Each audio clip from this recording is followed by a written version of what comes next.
You don't have a home and we don't have a mother. The twins told the poor woman at the stop. Emily Parker couldn't stop shaking, not just from the cold that cut like blades through the thin dress she was wearing, but also from the emptiness she had carried inside her chest for months. Every breath hurt, every thought was a weight. Sitting on that icy bench at the train station in Portland, she clutched tightly the worn-out backpack that held all that remained of her life. That's when she heard the children's voices approaching. Two identical girls, probably no more than 5 years old, were walking toward her with short, hesitant steps. Both wore wool hats that barely contained the blonde hair escaping from the sides. The first, dressed in a red coat worn by time, held something in her hands. The other, in a light yellow coat, was glued to her sister, as if they were one person. "You don't have a home, do you?" asked the girl in red, her small voice echoing on the nearly empty platform. Emily felt her heart tighten. How could those children know? Was it that obvious? She looked down at her own bare, dirty feet, and shame rose like a warm wave across her face. "And we don't have a mother," added the other girl, her large grey eyes fixed on Emily with an intensity that seemed impossible for someone so small. Emily froze. Those simple words, spoken so naturally, pierced something deep inside her. She opened her mouth to respond, but no sound came out. How could she explain to two children that, yes, she had no home, had nothing, that she was there waiting for a train to nowhere because she simply had nowhere to go? "Emma, Olivia, what are you doing?" A man's voice sounded behind the girls, firm but not angry. Emily looked up and saw a man in a yellow suit approaching. He was tall, probably around 35, with brown hair combed to the side and an expression that mixed tiredness with constant worry. There was something in his eyes that Emily recognized immediately. It was the same exhaustion she saw in the mirror every day, when she still had a mirror to look into. "Daddy, the lady is cold," said Emma, the one in red, pointing at Emily's feet.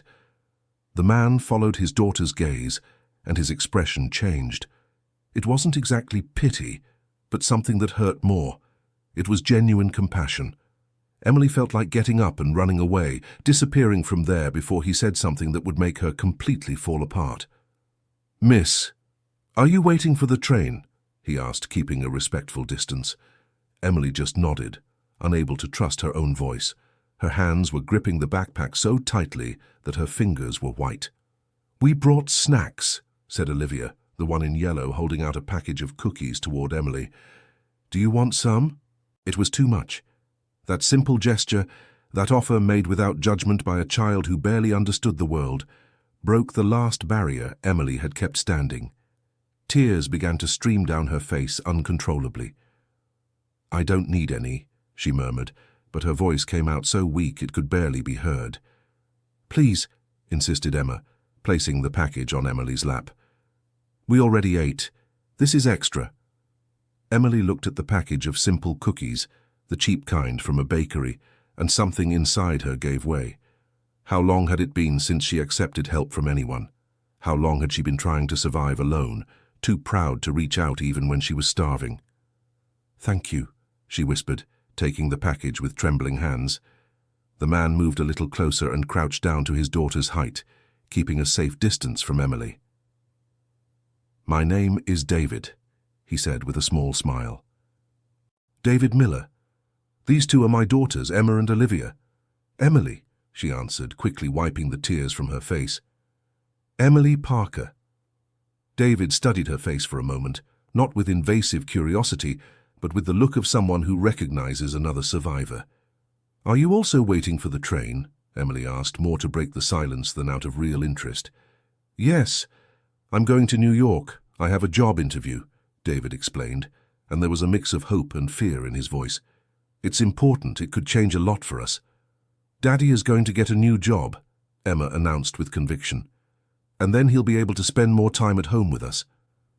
David ran his hand through his hair, a gesture that Emily noticed was automatic when he was nervous. "I hope so, sweetie." Olivia moved closer to Emily, studying her face with that frankness only children have. "Are you sad?" she asked. Emily didn't know how to answer. Sad was too small a word to describe the black hole her existence had become. She was beyond sadness. in a place where emotions lost name and form. "A little," she admitted, because it was easier than explaining the truth. "We get sad sometimes too," Emma said, sitting next to Emily without asking permission, "because Mommy is gone." David closed his eyes for a second, as if those words still hurt, even after all this time. "Emma, we don't need to talk about that now," he said softly. "But it's true, Daddy," Olivia retorted. "Mommy isn't here anymore. It's been 2 years." Emily felt the weight of those words. 2 years. 2 little girls without a mother for 2 years. And from David's expression, he was carrying the world on his shoulders, trying to be both father and mother. "I'm sorry," Emily said, and it was sincere. No matter how consuming her own pain was, she could still feel for others' pain. "Thank you," David replied, and there was genuine gratitude in his voice. "It's been difficult. I work a lot, travel constantly. The girls stay with the neighbor most of the time. It's not ideal, but it's what I can do right now." Emma rested her head on Emily's shoulder, a gesture so natural it took both by surprise. "You're warm," the girl murmured. Emily stiffened. It had been so long since anyone had touched her affectionately, so long since she'd had human contact beyond accidental bumps on the street. Slowly, very slowly, she relaxed and let the girl snuggle. "Your feet are very red," Olivia observed, her voice concerned. "Doesn't it hurt?" "I'm used to it," Emily lied. The truth was it hurt terribly, especially in Portland's cold in the middle of winter. But she had learned to ignore physical pain because it was easier to bear than emotional pain. David looked at his watch and then at the empty platform. The train would still take about 20 minutes. "I'm going to buy shoes for you," he said suddenly. "What?" "No, you don't have to," Emily protested, trying to get up, but Emma was holding her hand with surprising strength for someone so small. "There's a store right there in the station," David continued, ignoring the protest. "I won't let you travel barefoot in this cold." "I can't pay," Emily admitted, and shame burned her throat. "I'm not asking for payment," David said simply. "Stay here with the girls. I'll be right back." Before Emily could protest again, he was already walking toward the station's small convenience store. Emily stayed there, sitting with 2 unknown children, feeling more vulnerable than ever. "Daddy is nice," Emma commented. "He always helps people." "Even when he's tired," Olivia added. "He's always tired." Emily looked at the 2 girls, really looked at them for the first time. They looked identical in the face, but there were small differences. Emma had a dimple on the left side that only appeared when she smiled. Olivia had a small scar above her eyebrow. Both had the same grey eyes as their father, but there was a sadness in them that children shouldn't carry. "Where do you live?" Emily asked, more to distract herself than out of curiosity. "In a small apartment," Emma replied. "We used to live in a big house, but Daddy said we need to save money." "I like the apartment," Olivia said, but there was a defensive note in her voice, as if she were trying to convince herself. "It's cozy." "And are you going with your dad to New York?" Emily continued. The 2 girls looked at each other, a silent communication that only twins share. "We always go together," Emma explained, "because there's no one to stay with us today. Aunt Barbara traveled." "Who's Aunt Barbara?" "The neighbor who takes care of us," Olivia replied. "She's nice, but she's not Mommy." Emma sighed, a sound too heavy to come from such a small body. "No one is Mommy." Emily felt her heart tighten. She knew that pain, that void of an absence that can never be filled. She herself carried a similar emptiness, though for opposite reasons. Dear listener, if you're enjoying the story, please take a moment to like and especially subscribe to the channel. It really helps us who are just starting out. Now continuing. David returned a few minutes later with a pair of simple sneakers and a pack of thick socks. "They were the only ones in your size," he said, handing the bag to Emily. "I hope they fit." Emily took the bag with trembling hands. When was the last time someone had bought something for her? When was the last time someone cared if she was cold, hungry, or in pain? "I don't know how to thank you," she whispered. "No need to thank me," David replied, sitting on the bench next to his daughters. "Just accept it." Emily opened the package and put on the socks. The simple act of covering her injured feet brought immediate relief. The sneakers were basic, white, but they felt like the most luxurious in the world at that moment. She put them on slowly, as if performing a sacred ritual. "They look nice," Emma approved. "Now you won't be cold anymore." The sound of the approaching train echoed through the station. It was a sound Emily knew well, as she had spent the last 3 months wandering from city to city, always taking the cheapest train to the next destination. It didn't matter where, as long as it was away from where she was. "That's our train," David announced, picking up his small suitcase. "Where are you going, Emily?" The question caught Emily off guard. Where was she going? She hadn't planned anything. She had just bought the cheapest ticket available, which happened to be going to New York as well.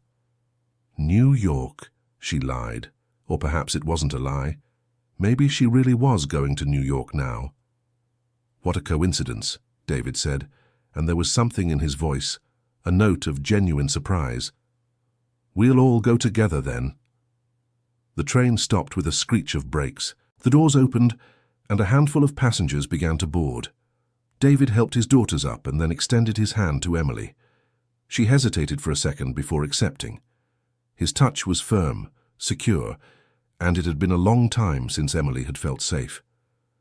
They found seats together in the nearly empty car.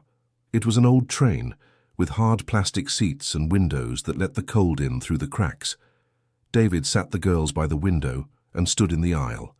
Emily sat across from them, facing them. As the train began to move, Emma and Olivia pressed their faces against the window, watching the landscape start to slide by.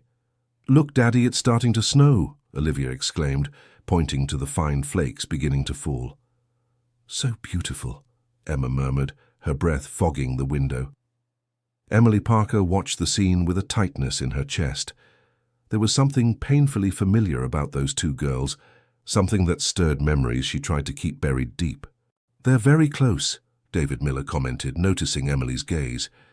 "They always have been since they were born. It's like they're two halves of one person." "That must be special," Emily replied, her voice coming out hoarser than she intended. "To have someone like that." "Yeah," David agreed.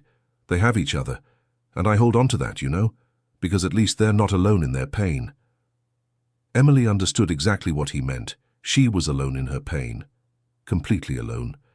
There was no one in the world who shared her suffering, who understood what she had been through. "And you?" David asked after a moment. "Do you have family in New York?" The question was natural, asked out of politeness, but it still hit Emily like a punch in the stomach. Family. What a strange word. What a distant concept. "No," she answered simply. "I don't have family anywhere." David opened his mouth as if to ask another question, but then seemed to think better of it and just nodded. There was wisdom in that, Emily thought. He knew when not to push, when to let the silence speak. The girls eventually tired of looking out the window and turned to the adults. Emma yawned widely, rubbing her eyes with her small hands. "I'm sleepy, Daddy," she murmured. "You can sleep, sweetie," David said, adjusting his coat to serve as a pillow. But instead of leaning against her father, Emma looked at Emily with those big, tired eyes. "Can I lie on your lap?" she asked.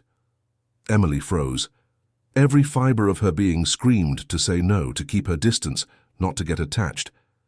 But at the same time, there was a desperate need inside her, a hunger for human contact she could no longer deny.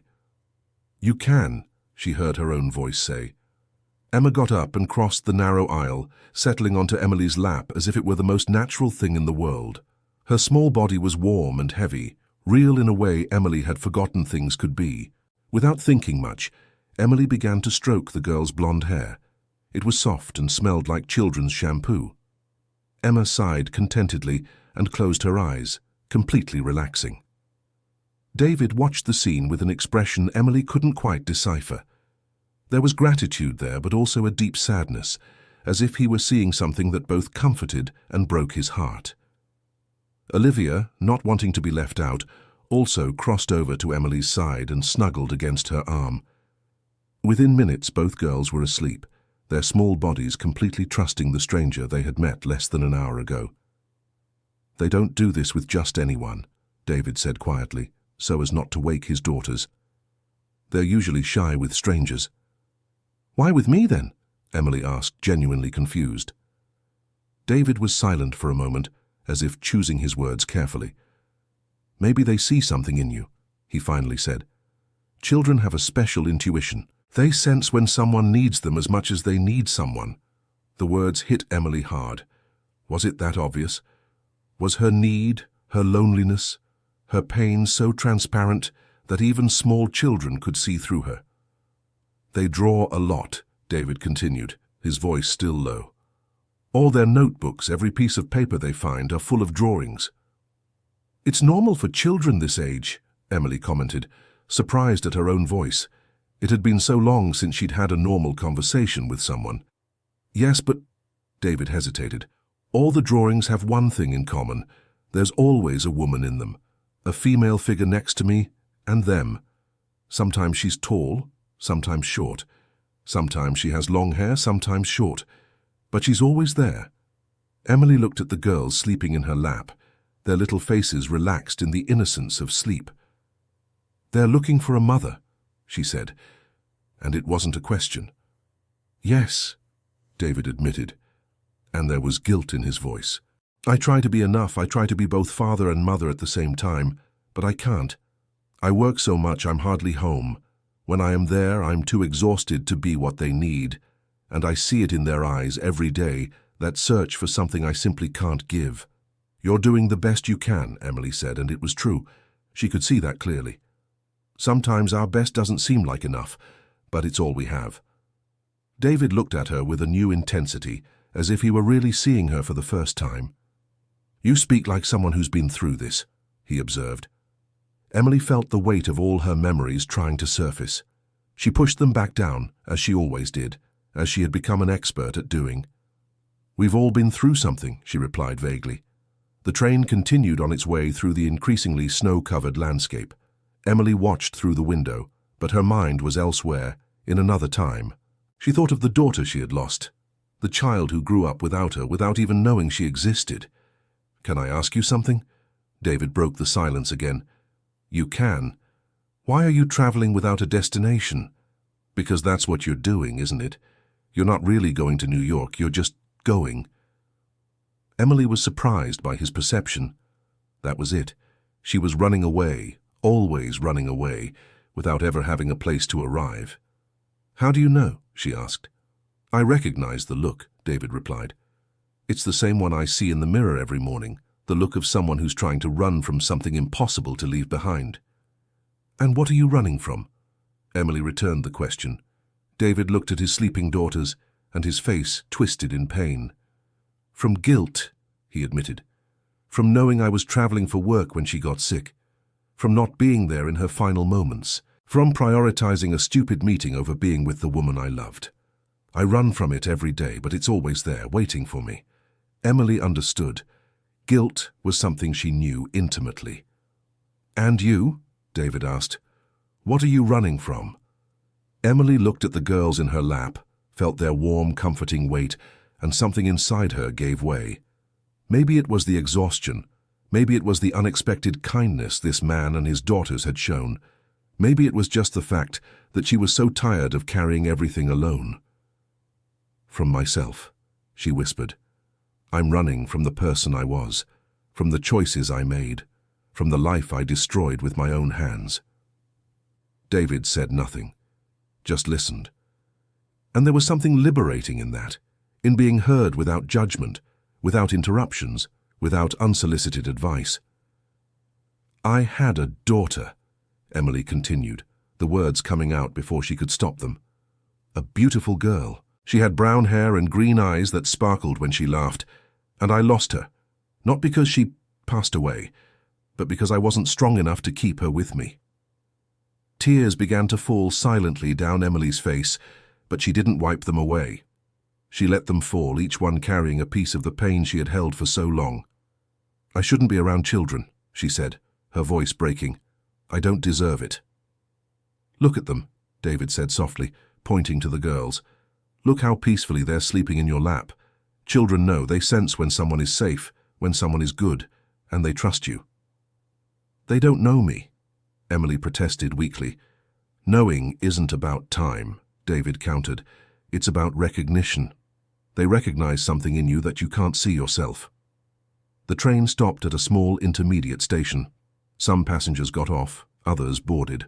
The snow kept falling outside, covering the world with a white blanket that hid all imperfections. Emma stirred in Emily's lap, opening her eyes slowly.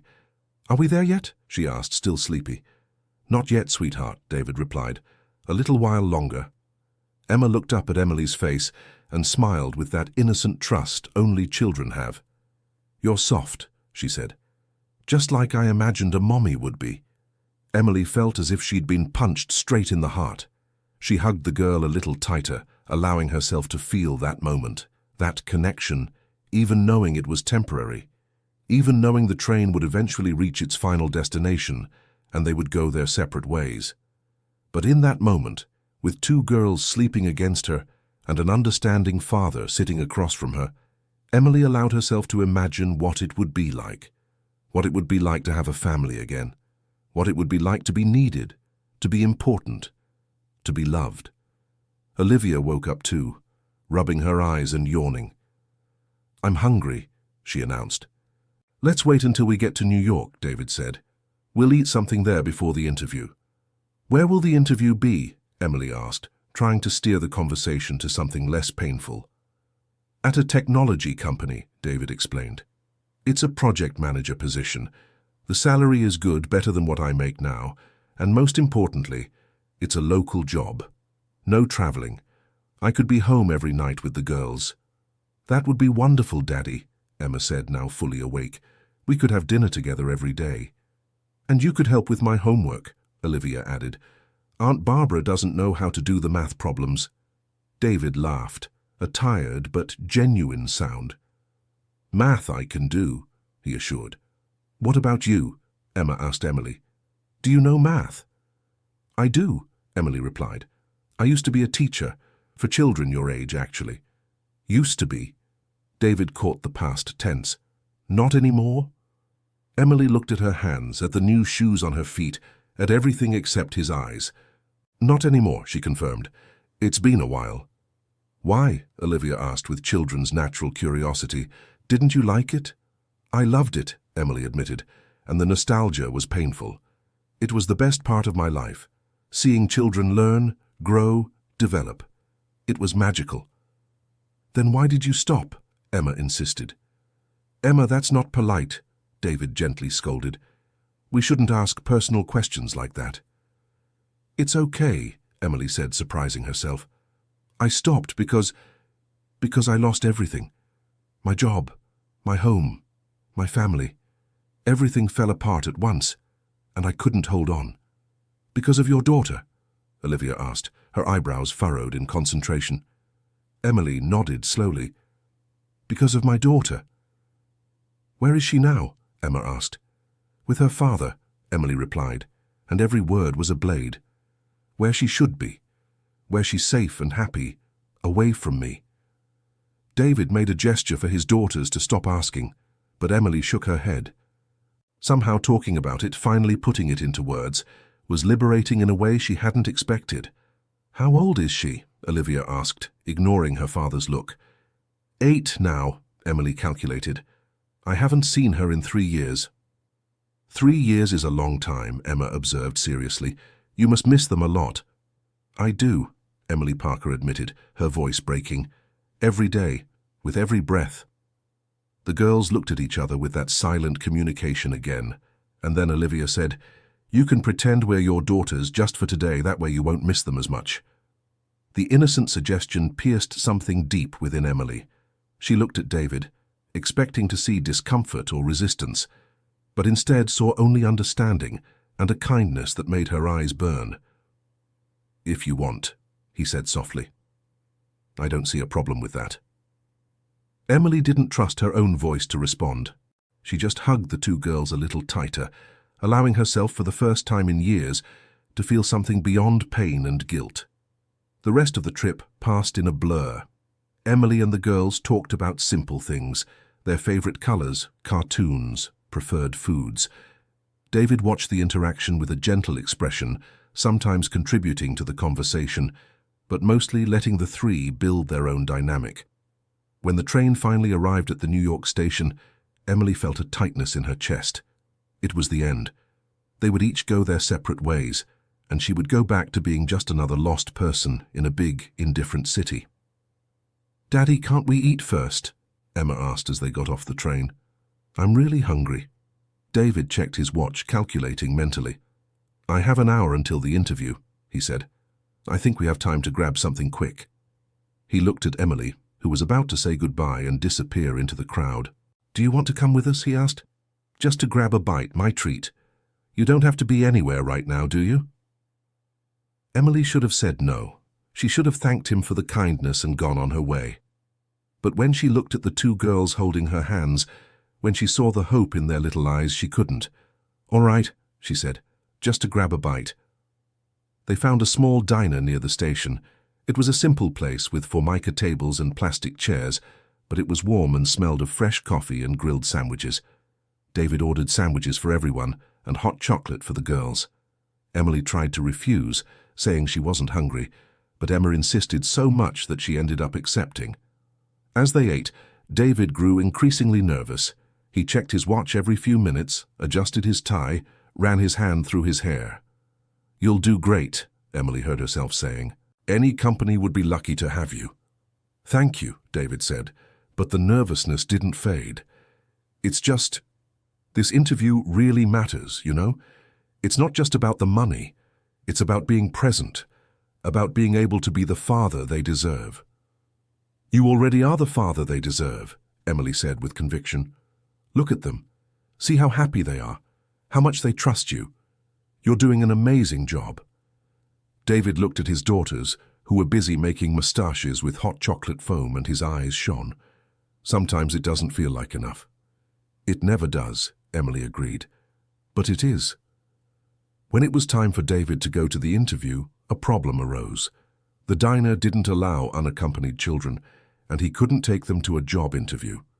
"Damn," he muttered, looking around as if a solution would magically appear. "Barbara isn't available. All my contacts in New York are from work. I can't cancel this interview." "I can stay with them," Emily heard herself saying before she could think better of it. David looked at her, surprise and hope mixed in his expression. "You would do that?" "Why not?" Emily said, trying to sound casual. "It's warm here, there's food, entertainment." "I can stay with them for a few hours." "Please, Daddy," Emma begged. "We want to stay with Emily." "She's cool," Olivia agreed. "And we already told her she can pretend to be our mom for today." David hesitated, the conflict clear on his face. He barely knew Emily. Leaving his daughters with her was an enormous act of trust. But then he looked again at the girls, at how comfortable and happy they were with Emily, and made a decision. "All right," he said, "but I'll leave my phone number. Anything at all, you call me." He wrote the number on a napkin and handed it to Emily with hands that trembled slightly. "I'll be back in 2 hours at most," he promised. "Behave, girls, and Emily." "Thank you." "Really." After David left, Emily was alone with the two girls for the first time. There was a moment of silence as they all processed the situation. "So," Emma began, a mischievous smile on her face, "what are we going to do?" Emily looked around the cafe. There were some old children's books on a shelf in the corner, probably left by other customers. "How about I read you a story?" she suggested. The girls eagerly agreed, and soon the three of them were squeezed onto a small couch in the corner of the cafe, with Emily reading aloud a story about a lost bear looking for home. It was strange, Emily thought. She had spent so much time avoiding anything that reminded her of her previous life, of her daughter, of everything she had lost. But there, in that moment, with two unfamiliar girls listening intently as she read, she felt right, as if she was finally coming home after a long journey. When she finished the first story, Olivia asked for another, and then Emma asked for one more.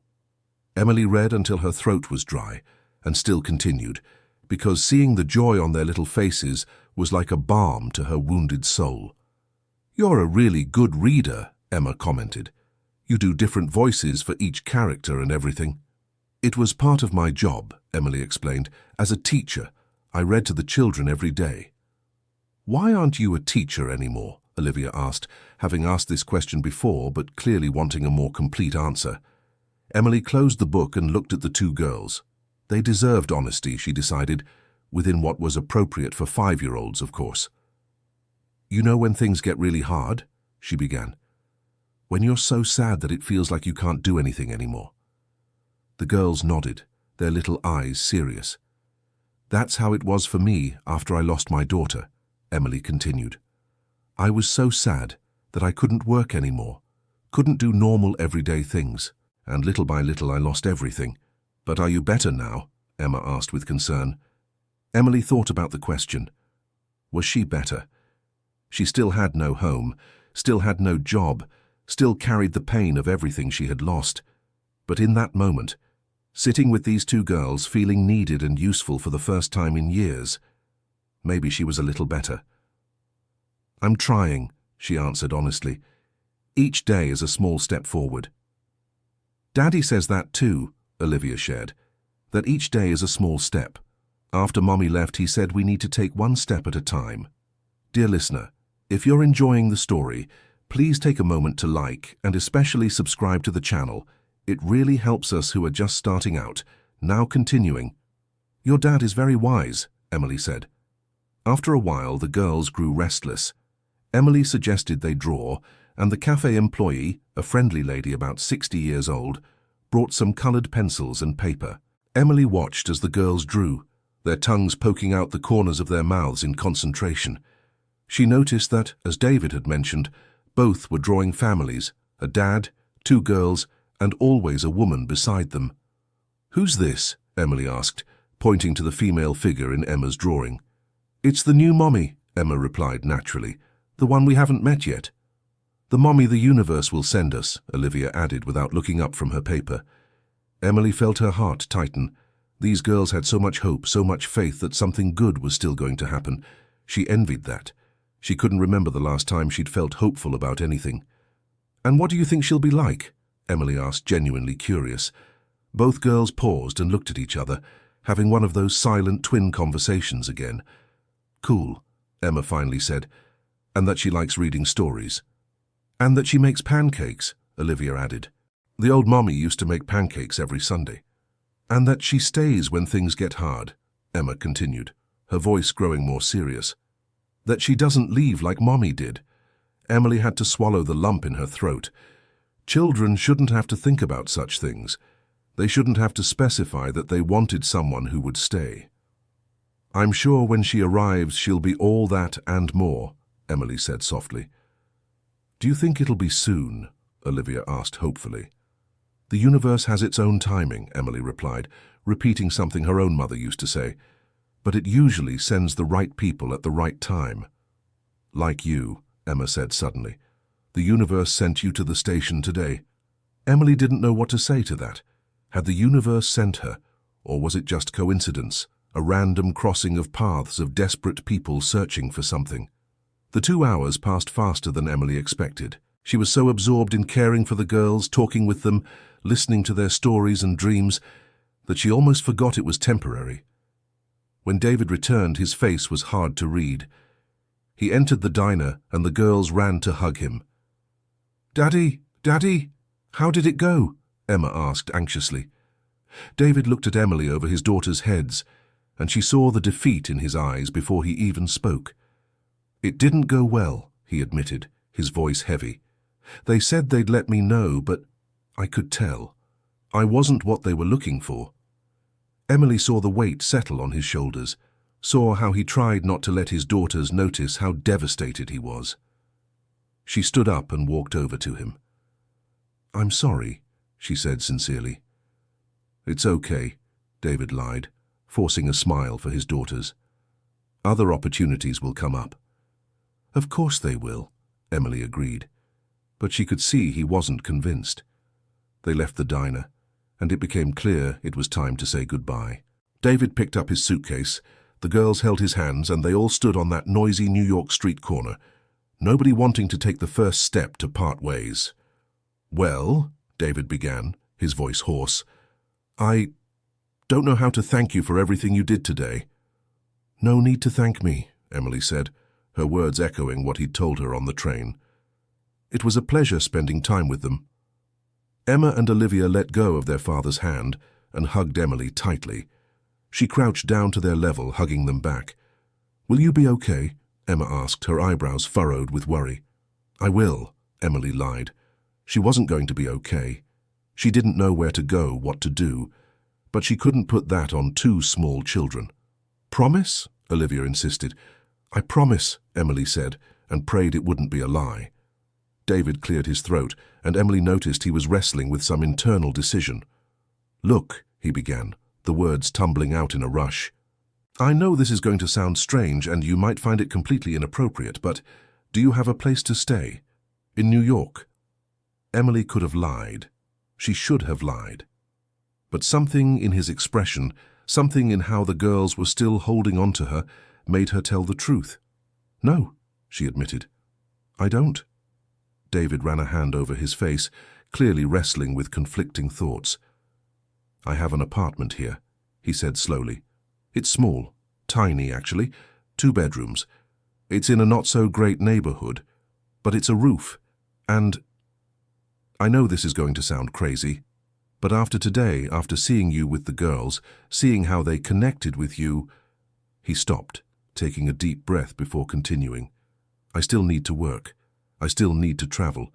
Barbara can't watch them every day, and I saw something today I haven't seen in a long time. I saw my daughters truly happy, truly connected with someone. David, I can't, Emily started, but he raised his hand. Let me finish, he requested. I'm not offering this for free, it would be an exchange. You watch the girls when I'm not around, help with things around the house, with the routine, and in return, you have a place to stay, food, everything you need until you get back on your feet, until you get a job, a place of your own. Emily was frozen. It was an offer too tempting to be real. There had to be a catch, some trick. Why would you do this? She asked. You barely know me. I know, David agreed, and that's why I'm going to ask for a few things. First, I need you to be honest with me. About everything. Your past, your problems, everything. Because I'm going to trust my daughters to you, and I need to know they're safe. They would be, Emily said with conviction. I would never hurt a child. Never. I believe you, David said, and it seemed true. Second, this would be temporary, until you get stable. It's not a permanent solution. I understand, Emily said, although the word temporary hurt more than it should. And third, David continued, his voice growing more serious, if at any point I feel the girls aren't doing well, that they aren't safe or happy, the deal is off, no discussion. That's fair, Emily agreed. David looked at his daughters, who were watching the conversation with hopeful eyes. So? He asked. What do you think? Emily should have refused. It was too much trust too fast. It was weird, unconventional, probably reckless. But when she looked at those 2 girls, when she thought about having a purpose again, about being useful, about having a reason to wake up in the morning. Okay, she said, I accept. The girls squealed with joy and hugged Emily again. David let out a sigh of relief that made it clear he had been just as nervous as she was. Let's go then, he said, picking up the bag. I'll show you your new temporary home. The apartment was in the Astoria neighborhood, on a quiet street, but one clearly worn by time. The building was old, with peeling paint and creaky stairs. The apartment itself was on the 3rd floor, and there was no elevator. When David opened the door, Emily understood why he had said it was small. The living room and kitchen were practically one room. There were 2 doors. One led to the bathroom, the other to a bedroom where 2 small beds barely fit side by side. This is it, David said, a little embarrassed. I know it's not much. It's perfect, Emily said, and she meant it. It had a roof, it had walls, it was clean. It was infinitely better than the train stations and park benches where she had slept the last few months. The girls sleep in the bedroom, David explained. I sleep on the living room couch. You can, well, I guess we can take turns on the couch. Or we can think of another solution. The sofa is fine for me, Emily said quickly. You need real rest, I'll stay in the living room. The apartment was messy, but not dirty. There were toys scattered on the floor, piles of laundry to wash, dishes in the sink.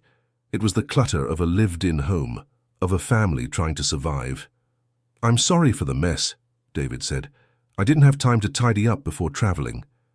"It's okay," Emily said. "I can help organize." The girls had already run to the bedroom, excited to show their toys and drawings to Emily. David and she stayed in the living room, a strange silence between them. "So," he began, clearly not knowing what to say. "Let's make this work, right?" "Let's," Emily agreed, though she wasn't at all sure how. David looked at his watch and sighed. "I need to go back to Portland early tomorrow," he said. "I have work, but I'll leave money for food, for whatever you need. I'll be back Friday night." "Okay," Emily said, trying not to show the panic that was starting to set in. He was going to leave her alone with the girls, for days. What if she messed everything up? What if she couldn't do it? As if sensing her anxiety, David put his hand on her shoulder. "It'll be fine," he said. "The girls already love you, and I trust you. I can't explain why, but I do." That night, David made dinner for everyone. Simple pasta with tomato sauce. They ate sitting on the living room floor because the table was too small for 4 people. The girls talked about their day, about the stories Emily had read, about the drawings they made. David listened attentively, asking questions and laughing at the right moments.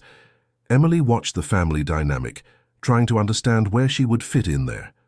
At bedtime, David bathed the girls and put them to sleep. Emily heard him reading them a story from the other side of the door, his voice soft and patient. There was so much love there, so much care. He was trying so hard to be enough. When he finally came out of the room, closing the door gently, he found Emily sitting on the sofa, hugging her knees. "They fall asleep quickly when they're tired," he commented, sitting at the other end of the sofa. "They're great kids," Emily said. "You're doing an amazing job with them." "Thank you," David said, and he seemed genuinely grateful for the compliment. "Sometimes I don't feel like it's enough." They stayed silent for a moment, both lost in thought. "Can I ask you something?" David broke the silence. "Of course. You said you lost your daughter 3 years ago. What happened?" Emily took a deep breath.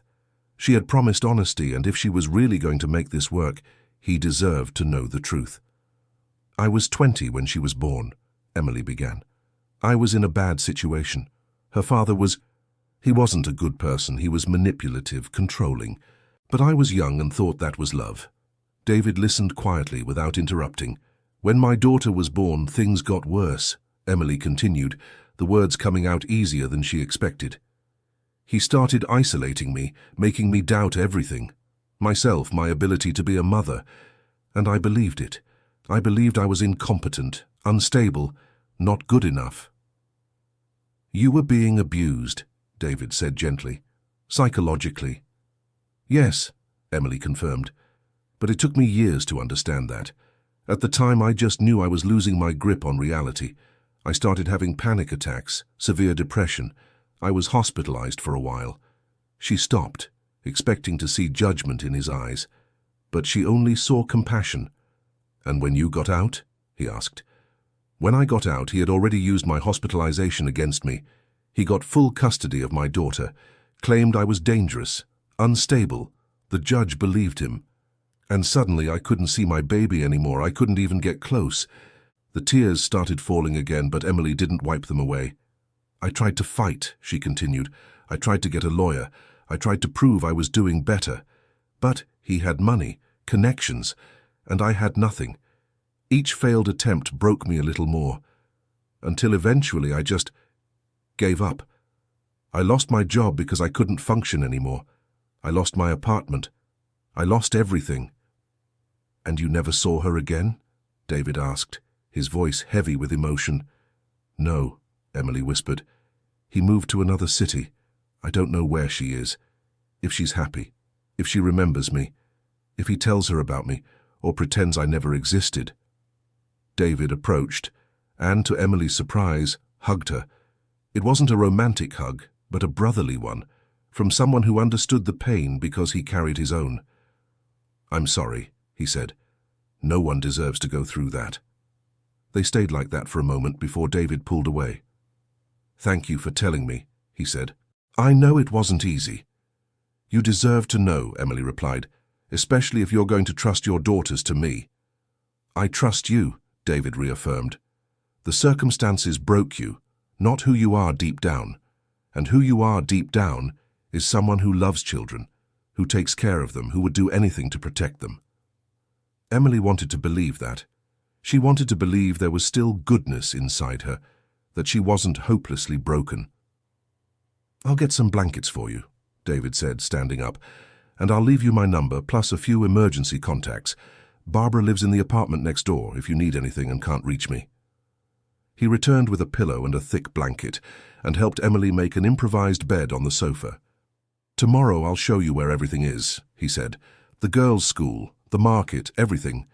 And I'll leave money for whatever you need." "Okay," Emily said. "David?" "Yes?" "Thank you," she said simply, "for this. For believing in me when I don't even believe in myself." David smiled, and there was something sad but hopeful in that smile. "Sometimes we need someone to believe first," he said, "until we can believe in ourselves." That night, lying on the sofa in that small apartment, listening to the gentle breathing of the girls in the next room, Emily felt something she hadn't felt in a long time. She felt purpose.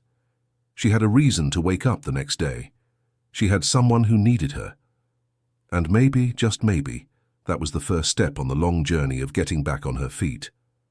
The next morning, David woke up early and made coffee.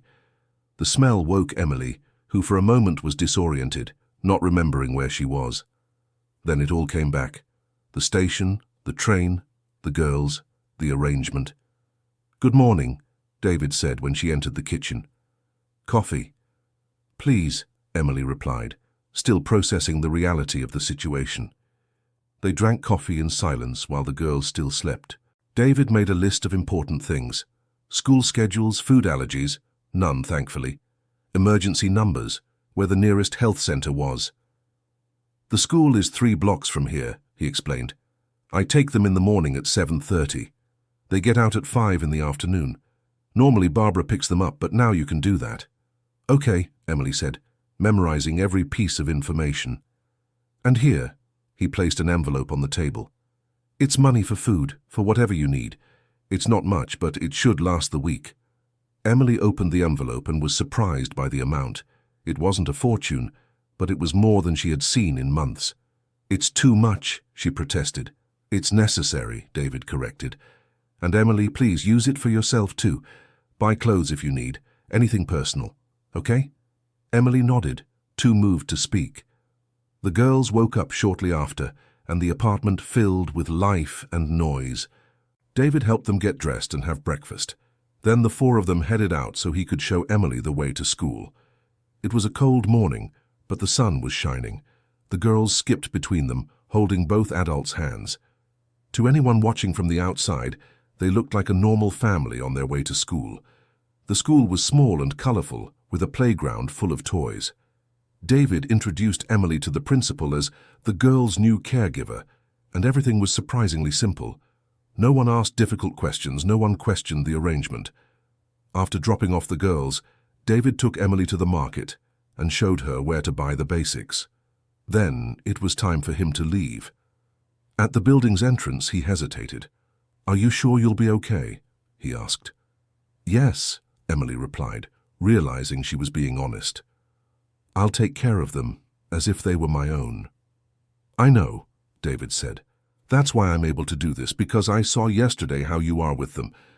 They feel something special with you." "I feel it too," Emily admitted. "It's like it's a new beginning." David hugged her quickly. "If anything comes up, call me. Any time." "I will," Emily promised. And then he was gone, walking down the street with his suitcase, leaving Emily alone for the first time in months with real responsibility. She could have panicked. She should have. But instead, she felt determination. Emily spent the day cleaning the apartment. She washed the piled-up laundry, organized the toys, scrubbed the kitchen until it shined. It was therapeutic work, something that kept her focused and productive. In the mid-afternoon, she went to pick up the girls from school. When they ran out and saw her, their little faces lit up in a way that made Emily's heart tighten. "Emily! Emily! You stayed!" Emma shouted, throwing herself into her arms. "Of course I stayed," Emily said, hugging them both. "Where else would I be?" "We thought maybe you had left," Olivia admitted. "Like Mommy did." Emily crouched down to their level, holding their little faces in her hands. "I'm not going anywhere," she promised, "not as long as you need me." On the way home, the girls told her about their day at school, about the teacher, about the games at recess. Emily listened to every word as if it were the most important thing in the world. At home, she prepared a simple snack, bread with jam and chocolate milk. The girls ate while doing their homework at the living room table. Emily helped them when they asked, surprising herself with how naturally everything was flowing. "You're good at math," Emma observed. "Better than Aunt Barbara." "I was a teacher," Emily reminded her. "It was my job to be good at it." "Why aren't you anymore?" Olivia asked, and Emily realized this would be a recurring question. "Because I made mistakes," she answered honestly, "and I need to fix myself before I can teach other kids again." "You can practice with us," Emma suggested, "for when you're ready." The innocence of the suggestion touched Emily deeply. "That's a great idea," she agreed. That evening, Emily cooked for the first time in months. It was nothing fancy, simple rice, beans, and chicken. But when the girls ate with such appetite, praising every bite, Emily felt a satisfaction she had forgotten was possible. After dinner, the girls asked Emily to read to them. She chose a book from their small collection and read with all the voices and emphasis she used to use when she was a teacher. At bedtime, something unexpected happened. Emma and Olivia asked Emily to put them to bed instead of just going on their own. Emily helped them brush their teeth, change into their pajamas, and get settled in bed. She pulled the blanket up to each of their chins, and they looked at her with those big, trusting eyes. "Will you read another story?" Olivia asked. "A really short one," Emily Parker agreed. She read about a brave princess and a friendly dragon, her voice soft in the dim light of the bedroom. When she finished, Emma was almost asleep. "Emily," Olivia called out sleepily. "Yes, sweetie." "Can you sing? Mommy always sang us to sleep." The request caught Emily off guard. She hadn't sung in years. But looking at those hopeful little faces, she couldn't say no. She began to sing a lullaby that her own mother used to sing to her. Her voice was rusty, but it didn't matter. The girls closed their eyes, completely relaxing. When both were finally asleep, Emily sat there for a few more minutes, just watching. There was something deeply healing about caring for these children, about being needed again. She left the room quietly and went to the living room. She sat on the sofa where she would sleep and looked around the small apartment. It wasn't much, but in that moment it was everything. Her phone rang. No, it wasn't her phone. Emily realized it was the phone David had left for her. A simple device with only the necessary contacts. It was a message from him. "How was the first day?" Emily typed back, "It went well. The girls had dinner, did their homework, and are asleep now." The reply came quickly. "Thank you, I'm glad. They like you." Emily looked at the message for a long moment before responding, "I like them too." And it was true. In just one day, those two girls had begun to fill a void in her heart that she thought would never be filled again. The following days fell into a routine. Emily woke up early, made breakfast, took the girls to school. Then she returned and took care of the apartment, cooked, did the shopping. In the afternoon, she picked up the girls, helped with homework, played with them, made dinner. It was a simple routine, but there was a beauty in it. Emily felt useful, needed. The girls were clearly happier, more stable. They laughed more, slept better. The neighbor Barbara knocked on the door on the third day. She was a woman in her 50s with graying hair and a kind smile. "You must be Emily," she said. "David told me about you." "Yes," Emily replied, a bit nervous. What exactly had David told her? "I just wanted to say I'm here if you need anything," Barbara continued, "and the girls seem much happier these past few days, so thank you for that." "It's a pleasure to take care of them," Emily said sincerely. Barbara studied her face for a moment. You seem different too, she observed, like someone who's finding her way back. The observation was so accurate that Emily was speechless. I hope so, she finally managed to say. David returned on Friday night as promised. The girls heard the key in the door and came running, shouting, "Daddy, Daddy, you're back!" He hugged them tightly, clearly having missed them. "How was the week?" he asked, looking at Emily over his daughters' heads. "It was great," Emma answered. "Emily made pancakes twice. And she sings songs before bed," Olivia added. "And she's good at math. And she plays with us at the park." David smiled, and there was genuine relief in his expression. "Sounds like it was a really good week," he said. After the girls went to sleep, David and Emily sat in the living room to talk. "Seriously, how was it?" he asked. "Did you manage? Was it too hard?" "It was natural," Emily replied, surprised by her own answer. "More natural than I expected. The girls are amazing. They make everything easier." "I'm glad to hear that," David said, and there was emotion in his voice.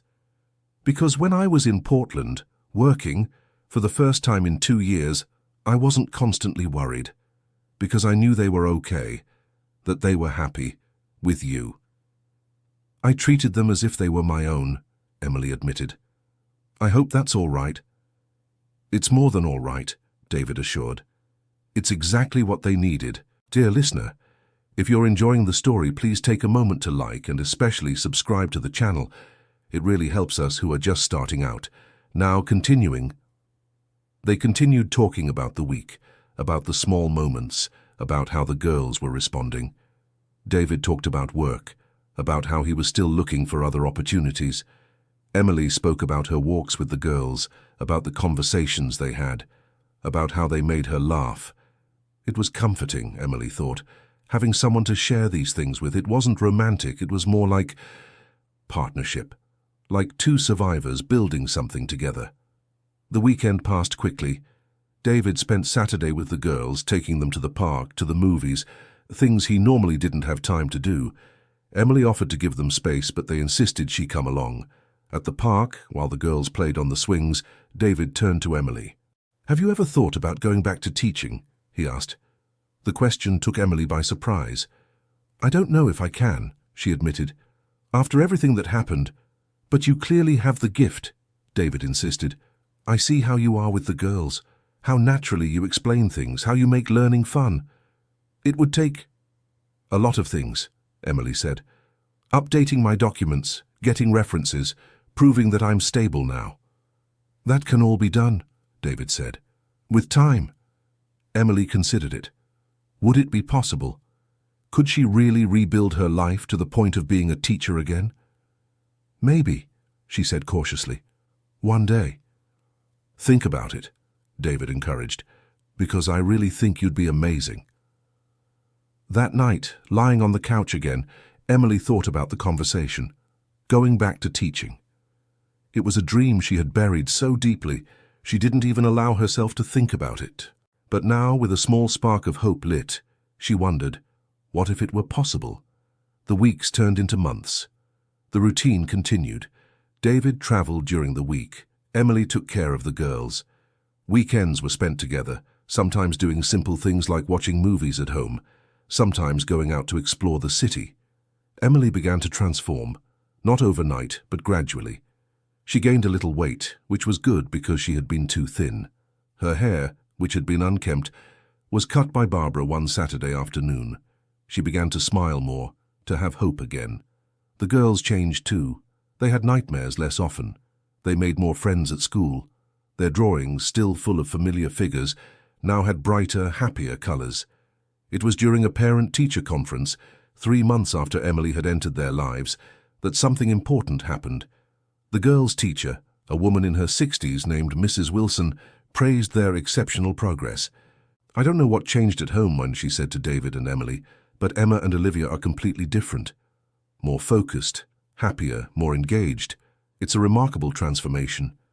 "We've had help," David said, looking at Emily with gratitude. "Whatever help it is, keep it up," Mrs. Wilson advised.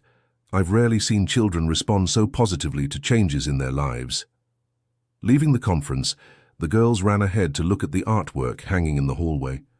David held Emily's arm, making her stop. "You know it was you, right?" he said. "This change. It was all you." "It was us," Emily corrected. "Working together." "No," David insisted. "It was you bringing something to this house that had been missing for a long time. It was you showing my daughters what it means to have someone who truly cares, who is present, who chooses to stay." The words moved Emily deeply. "They saved me as much as I saved them," she admitted. "When they found me at that station, I had nothing, not even hope. And now you have a family," David finished. "Even if it's unconventional, even if it's temporary, you have a family. Temporary." The word still stung, because Emily knew that eventually she would have to leave, build her own life, leave this safe cocoon they had built together. But she tried not to think about it, not yet. It was during a rainy Sunday afternoon that things began to change again. David received a phone call. He stepped into the hallway to take it, but when he returned, his face was tense. "What is it?" Emily asked, worried. "It was from the office," he said, his voice strange. "My boss, he wants to transfer me to New York permanently, with a significant raise." "But that's great," Emily exclaimed. "It's what you wanted, staying home with the girls, not having to travel." "Yes," David agreed, but he didn't seem happy. "But it means I'll be here every week, every night. And you won't be needed in the same way." The realization hit Emily like a bucket of cold water. Of course, if David was home every night, he wouldn't need a full-time caregiver. The temporary arrangement was coming to an end. "Oh," was all she could say. "I don't want you to go," David hurried to add. "Not yet. The girls love you. We consider you part of the family now. But I understand if you want to start planning your next step." Emily nodded, unable to trust her own voice. She knew this day would come. She knew the arrangement was temporary. But still, it hurt much more than she expected. That night, after the girls were asleep, David brought up the subject again. "Look, it doesn't have to be immediate," he said. "You can stay as long as you need, until you get a job, a place of your own. No rush." "I don't want to be a burden," Emily said softly. "You were never a burden," David retorted vehemently. "You were a blessing for me and for the girls. But I also understand that you have your own life to rebuild, and that might mean eventually leaving here." "I don't want to leave the girls," Emily admitted, tears beginning to fall. "I got too attached. I knew I shouldn't, but—" "Don't say that," David interrupted, moving to sit beside her on the couch. "Getting attached isn't wrong. It means you allowed yourself to love again. It means you've healed enough to open your heart." "But it will hurt," Emily sobbed. "When I have to go, it will hurt so much." David pulled her into a hug, and she cried on his shoulder, all the emotions of the past few months finally coming out. "Then don't go," he said softly. "Not yet. Stay. Adjust the arrangement, but stay. Because even with me being home, I still need help. The girls still need you. I still need you." "How would that work?" Emily asked, pulling back to look at him. "I don't know," David admitted. "But we'll figure it out together like we have from the start." They reached a new agreement. Emily would continue living with them, but with different responsibilities. She would help with household chores, look after the girls when David needed to work late, but she would also have more time for herself, time to look for a job, to rebuild her life. It was Barbara who brought the first real opportunity. "You know," she said one afternoon while visiting, "my sister works at a private school nearby, a small early childhood education school. They're looking for an assistant." Emily Parker felt her heart race. "An assistant," she repeated. "Yes," Barbara confirmed. "Nothing too important, you know. Helping in the classrooms, watching the children during recess, that sort of thing. But it could be a start for you to get back into education."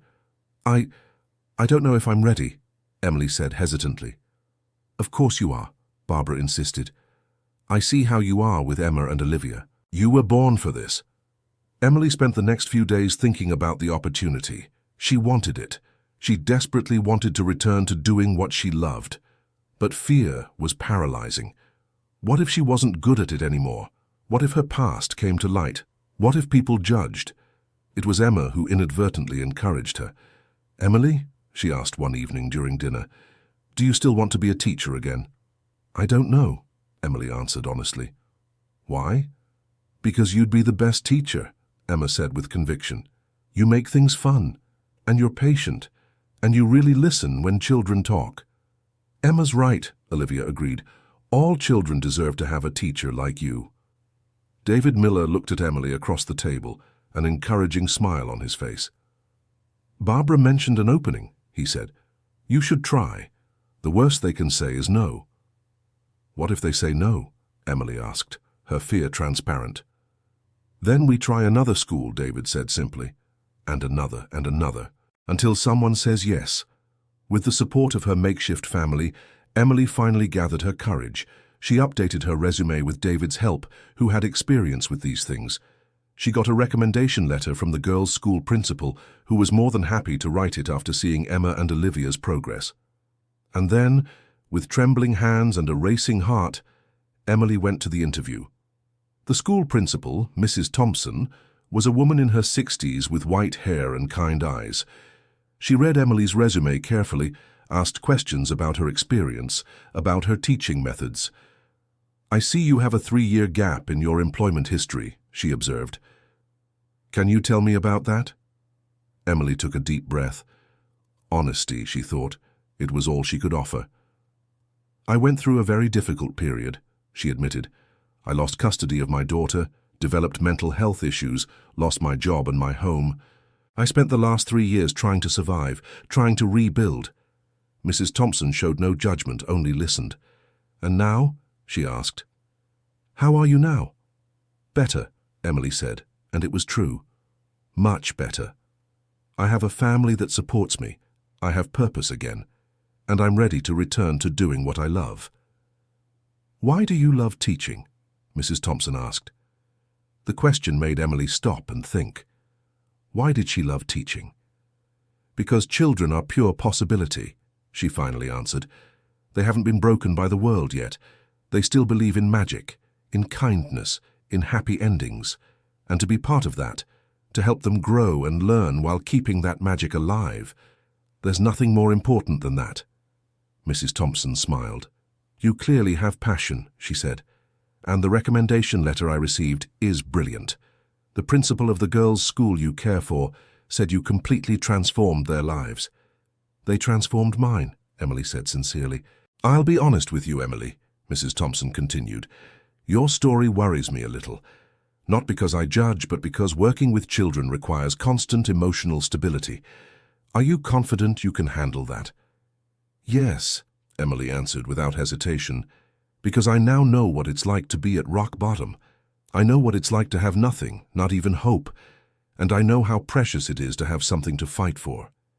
These children deserve the best of me, and I'm ready to give it." Mrs. Thompson studied her face for a long moment. "All right," she finally said. "We'll try it. It's a 3-month trial period. If it works well for both parties, the position could become permanent." Emily could hardly believe what she was hearing. "Really?" she asked, tears beginning to form. "Really," Mrs. Thompson confirmed. "I believe in second chances, Emily, and I believe you deserve one." When Emily got home and shared the news, the celebration was instant. Emma and Olivia jumped and shouted, hugging Emily tightly. David hugged her too, with genuine pride in his eyes. "I knew you could do it," he said. "I knew from the day I met you at the station." "I couldn't have done it without you," Emily replied. "Without all of you. You gave me the strength I needed." That night they celebrated with pizza and ice cream. The girls made drawings congratulating Emily on her new job. David raised a toast with soda, a wide smile on his face. "To new beginnings," he said. "To new beginnings," Emily repeated, and for the first time in years, she truly believed it was possible. The work started the following week. It was simple at first. Emily helped with classes, watched the children during recess, assisted with meals. But even in these basic tasks, she found joy. The children loved her immediately. There was something in the way she interacted with them, in the patience she showed, in the genuine happiness she felt being with them. "Mrs. Thompson noticed. You have a gift," she said after a few weeks. "The children respond to you in a special way." Emily felt alive again. Each day at work filled her in a way nothing else could, and coming home to David and the girls was the icing on the cake. But of course life is never perfectly simple for long. One Saturday afternoon, 3 months after Emily started at the school, the doorbell rang. David went to answer it, and Emily heard raised voices from the living room. "Who is it?" she asked, coming out of the kitchen, where she was helping the girls with an art project. David came back, and his face was pale. "It's a social worker," he said, his voice tense. "Someone made an anonymous report." Emily's world froze. Report. The word brought back terrible memories from 3 years ago, from when she had lost her daughter. The social worker came in, a woman in her 40s with a professional but not hostile expression. "Sorry for the intrusion," she began, "but we received a report that 2 minors are being cared for by someone without proper qualifications. I need to ask some questions." David explained the situation. How Emily had become part of their lives, how she cared for the girls, how everything was working well. The social worker listened, took notes, then asked to speak with the girls separately. Emily felt panic rising. What if they took the girls away? What if they decided she wasn't fit? It would be like losing a daughter all over again. The girls were questioned in the room with the door closed. Emily stayed in the kitchen, pacing back and forth, her hands shaking. When they finally came out, both girls ran to Emily. "The lady is nice," Emma announced. "We told her everything. About how you take care of us," Olivia added, "and how happy we are." The social worker watched the interaction carefully. "Mr. Miller," she said to David, "may I speak with you privately?" They went into the hallway, and Emily stayed with the girls, trying to calm her racing heart. When David came back, he was more relaxed. "Everything's okay," he announced. She checked everything, talked to the girls, and concluded there's no reason to worry. The children are clearly well cared for and happy. Emily's relief was so intense, her legs almost gave out. "But," David continued, his tone growing more serious, "she suggested we regularize the situation, make everything official, shared guardianship or something like that." "Shared guardianship," Emily repeated, not fully understanding. "It means you would have legal rights over the girls," David explained. "You wouldn't just be the caregiver, you'd officially be part of the family." Emily couldn't believe what she was hearing. "You would do that?" she asked, her voice barely above a whisper. "I should have done it sooner," David said. "You are part of this family, Emily, in every way that matters. This would just make it official." The girls were jumping for joy. "This means you're never leaving," as Emma shouted. "You'll be our real mum," Olivia added. Emily dropped to her knees and hugged both girls tightly, tears streaming freely down her face. She had lost a daughter. She had spent years not believing she deserved another chance, and now, completely unexpectedly, she had 2. "I promise," she whispered to them, "that I'll take care of you forever, that I'll never abandon you, that I'll be here no matter what." The guardianship process wasn't simple. There was paperwork, interviews, background checks. Emily's past came to light. The loss of custody of her first daughter, the psychiatric hospitalization, the years on the streets. But this time was different. This time, Emily had support. She had David testifying on her behalf. She had Mrs. Thompson writing letters about her exemplary performance at the school. She had updated medical reports proving her mental stability. She had Emma and Olivia themselves, who told the judge in simple but powerful words that they loved Emily and wanted her to be their mother.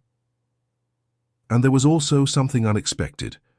Mrs. Wilson, the girls' teacher at school, wrote a detailed letter about the transformation she had witnessed, about how the girls had gone from sad and withdrawn children to happy and confident beings. The hearing was on a grey autumn morning. Emily sat in the courtroom, nervous, while the judge reviewed all the documents, all the evidence. "Mrs. Parker," he finally said, "I see a complicated past here. I see mistakes, I see pain, I see loss, but I also see something more important. I see transformation.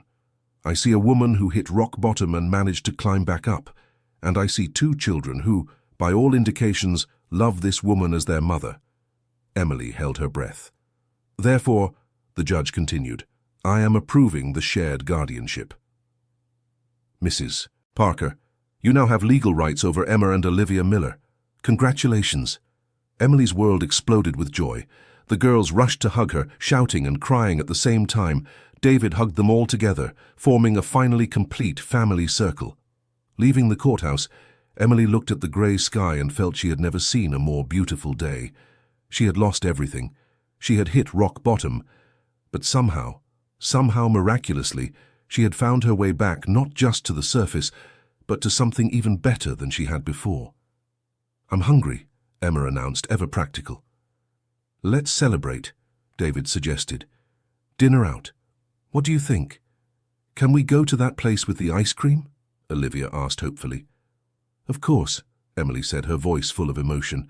"We can go wherever you want."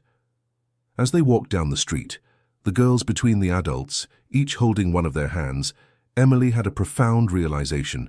She was happy, genuinely deeply happy, not because her life was perfect or because all her problems had been solved, but because it had purpose, it had love, it had family. In the restaurant, as they watched the girls laugh and chat animatedly, David turned to Emily. "You know this all started with you sitting in a train station without hope?" he said. "I remember," Emily replied. "It feels like a whole lifetime ago." "And now look at you," David continued. "You have a job you love. You have two girls who adore you. You have a family." "I do," Emily agreed, her voice emotional. "When your daughters approached me that day and said, 'You don't have a home and we don't have a mother,' I didn't imagine I was hearing the solution. I thought it was just another painful observation about my situation. But they were right. We needed each other." "Sometimes solutions come from where we least expect them," David said. "I was looking for someone to care for the girls. You were looking for a reason to keep going. And somehow, against all odds, we found each other." "Do you believe in fate?" Emily asked. David thought for a moment. "I think I believe that sometimes when we're ready, when we truly need it, the universe puts the right people in our path, and it's up to us to be brave enough to let them in." "I'm glad you were brave," Emily said. "I'm glad you trusted me, even when you had no reason to trust." "I saw something in you that day," David admitted. "I saw pain, yes, but I also saw strength. I saw someone who was broken but not defeated. I saw potential for healing, for transformation, and I bet on that, on you." The girls returned to the table, each with a giant ice cream they certainly wouldn't be able to finish. "Look, Emily," Emma showed her. "I got your favorite for you." Emily accepted the ice cream with a smile, her heart so full it felt like it might burst. That night, after putting the girls to sleep, Emily stayed in the room longer than usual. She watched their peaceful little faces in sleep and allowed herself to feel the full gratitude of the situation. She had lost a daughter. She would never fully recover from that loss. There would always be a part of her that wondered about that brown-haired, green-eyed girl, about what kind of person she was becoming if she was happy. But now she had Emma and Olivia. And although they didn't replace her first daughter, although nothing could do that, they had created their own space in her heart, a space that was exclusively theirs. "You're going to stay forever, right?" a sleepy voice asked. Emily looked and saw Emma awake, her eyes still heavy with sleep. "I will," Emily promised. "Forever." "Even when things get hard," Emma pressed. "Especially when things get hard," Emily assured. "Families stay together, no matter what." Emma smiled and closed her eyes again. "I love you, Mommy," she murmured. It was the first time one of the girls had called her Mommy directly. Emily felt tears streaming down, but they were tears of pure joy. "I love you too," she whispered. "Both of you, more than anything in the world." The following months were about adjustments. Not everything was perfect. There were difficult days, arguments about responsibilities, moments of frustration. But always, always, they returned to the fundamental. They were a family. And families work through problems. Emily thrived at work. After the probationary period, she was hired permanently. And 6 months after that, she was promoted to assistant teacher with her own class of 5-year-olds. Seeing those little faces looking at her with trust and admiration filled her in a way nothing else could. And always, in the back of her mind, she thought of her first daughter. She prayed that she was happy, that she had a kind teacher, that she was growing up in love. It was on a spring afternoon 1 year after the court that something unexpected happened. Emily was at school when her assistant said there was a visitor for her. A woman was waiting in the principal's office. When Emily entered, she found a woman about 35 years old sitting there. She stood up when Emily came in. "Emily Parker?" she asked. "Yes," Emily confirmed, confused. "My name is Dr. Jennifer Brown. I'm a social worker. I'm here about your daughter, Sophia." Emily's world stopped. Sophia. It was the first time in years she had heard someone say her daughter's name out loud. What happened?" she managed to ask.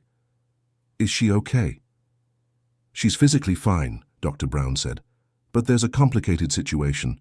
Her father, well, he was recently reported for abusive behavior towards his current wife. There's an ongoing investigation." Emily felt the ground disappear beneath her feet. "And Sophia?" she asked urgently. "Is she safe?"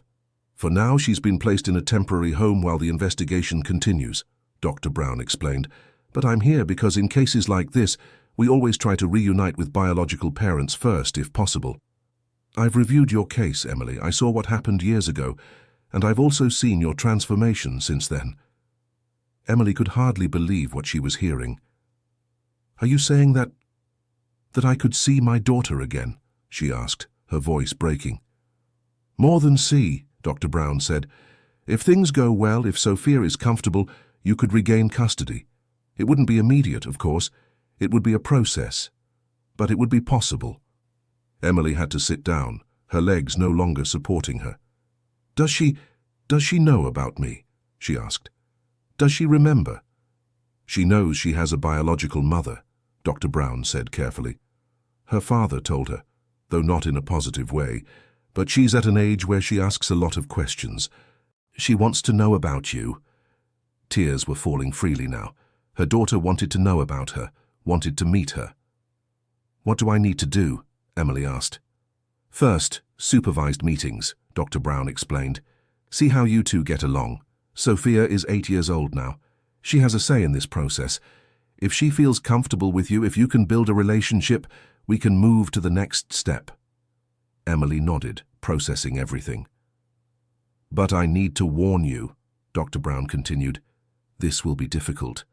Sophia might be angry. She might blame you for not being there. She might not want to meet you at first. You need to be prepared for that." "I am," Emily said with conviction. "No matter how long it takes, no matter how hard it is, I'm ready." That night, when Emily told David and the girls, the reaction was mixed. David was cautiously optimistic. The girls initially were confused. "So you're going to have another daughter?" Emma asked. "I've always had another daughter," Emily explained gently. "I just couldn't be with her, but now maybe I can." "And will you still love us?" Olivia asked, her voice small. Emily pulled both girls into a tight hug. "I will always, always love you," she promised. "You saved me. You brought me back to life. Nothing in this world could change that." "But will you have less time for us?" Emma pressed. "Maybe," Emily admitted honestly. "If Sophia becomes part of our family, I'll have to share my time. But love doesn't shrink when it's shared, it multiplies." David intervened. "Girls, this means you'd have an older sister, someone to play with, to learn things from. Wouldn't that be cool?" The girls considered this. "Is she nice?" Olivia asked. "I don't know," Emily said honestly. "It's been 3 years since I last saw her, but I'll find out soon." The first meeting with Sophia was scheduled for the following week, in a neutral space supervised by Dr. Jennifer. Emily was so nervous she could barely eat or sleep in the days leading up to it. "Everything will be okay," David reassured her repeatedly. "Just be yourself. Be honest. That's all you can do. On the day of the meeting, Emily arrived early. The room was cozy with toys and books designed to make children feel comfortable. She sat and waited, her heart beating so loudly she could hear it. When the door opened and Sophia walked in, Emily forgot how to breathe. Her daughter had grown so much, so different from the little girl she remembered. Sophia was 8 now, with long brown hair pulled into a ponytail and cautious green eyes. She was thin, almost fragile, and there was something in her posture that spoke of someone who learned to protect themselves too early. "Sophia," Dr. Jennifer said softly, "this is Emily, your mother." Sophia studied Emily with an intensity that was intimidating. "Hi," she finally said, her voice reserved. "Hi," Emily replied, trying to keep her voice steady. "It's so good to see you." There was an uncomfortable silence. Dr. Jennifer stepped in. "Sophia, would you like to sit down? There are some games here that you two could play while you talk." Sophia sat down but kept her distance from Emily. It was clear she was on guard, not trusting. They tried playing a board game, but the tension was palpable. Sophia answered questions with one-word replies, refused to make eye contact, and kept her arms crossed. After a painful hour, Dr. Jennifer ended the session. "Let's try again next week," she said. When Sophia left, Emily broke down in tears. It had been much harder than she imagined. Her daughter clearly wanted nothing to do with her. "This is normal," Dr. Jennifer reassured her. "Sophia is angry, confused. She needs time to process." "What if she never accepts me?" Emily asked between sobs. "Then we'll respect her wishes," Dr. Jennifer said. "But don't give up yet. Sometimes the worst first impressions lead to the best relationships." Emily went home devastated. David and the girls tried to comfort her, but the pain was deep. She had hoped so much, dreamed so much about that reunion, and it had been a disaster. The meetings continued weekly. Each one was slightly less tense than the last, but Sophia still kept her distance. She answered questions, but didn't ask any of her own. She participated in activities, but without enthusiasm. It was during the 5th meeting that something changed. Emily had brought some children's books, remembering that Sophia used to love when she read to her as a baby. "I brought some stories," Emily said hesitantly. "I thought maybe you'd like to listen." Sophia shrugged, which Emily took as consent. She began to read, using all the voices and expressions she used with Emma and Olivia, that she used with the kids at school. And she saw, for the first time, something change in Sophia's face. The girl leaned forward, interested. When Emily did a particularly funny voice for a character, Sophia let out a little giggle. It was just a little giggle, but to Emily, it was everything. After that session, Dr. Jennifer commented, "You broke the ice today. I saw a change in her." "I saw it too," Emily said, hopeful for the first time in weeks. In the 6th meeting, Sophia finally asked a question. "Why did you leave?"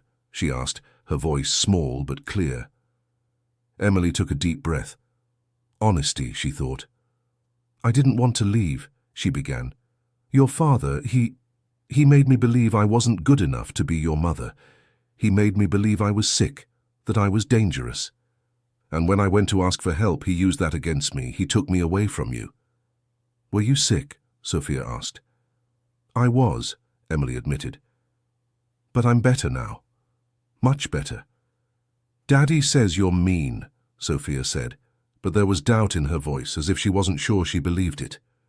"Your father says many things," Emily replied carefully. "Not all of them are true." Sophia considered this. "He was mean to Rebecca," she finally said, referring to her father's new wife. "He yelled at her, made her cry." "I'm sorry you had to see that," Emily said sincerely. "Did he yell at you too?" Sophia asked. "Yes," Emily confirmed, "and worse." The meetings continued, each one slowly building on the previous one. Sophia began to ask more questions, to lower her defenses.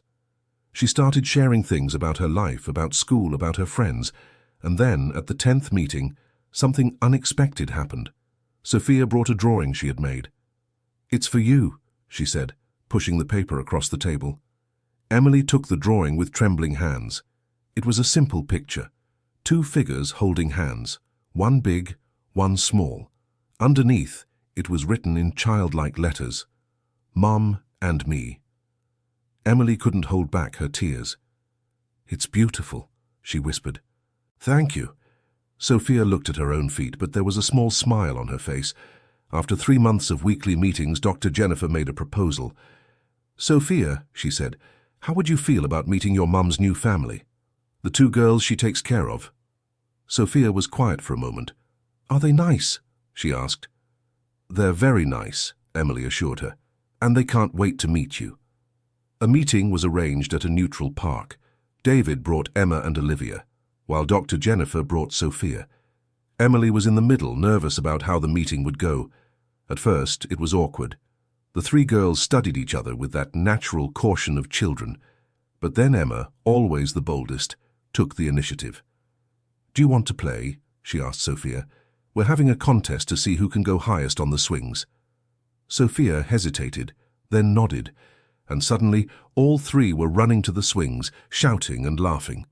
David approached Emily, watching the girls play. "It's going well," he commented. "Better than I expected," Emily agreed. Olivia eventually came back, pulling Sophia by the hand. "Emily tells the best bedtime stories," she was saying, "and she sings too, and she knows how to make heart-shaped pancakes." Sophia looked at Emily with renewed interest. "You make pancakes?" she asked. "I do," Emily confirmed. "Do you like them?"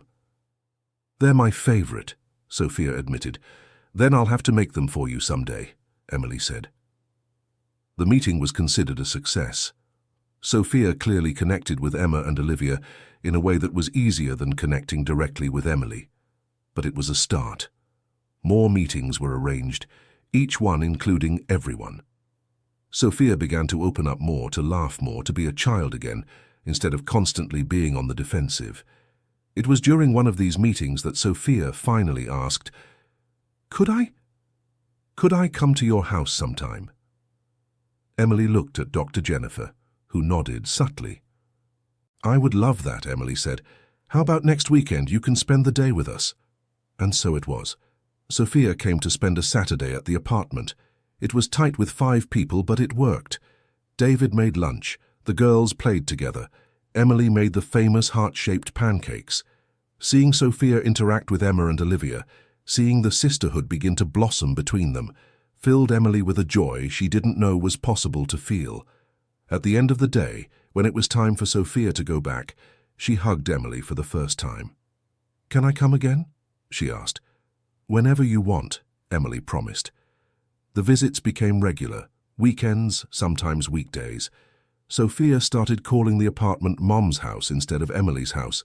She began leaving things there, a stuffed teddy bear, some books, extra clothes.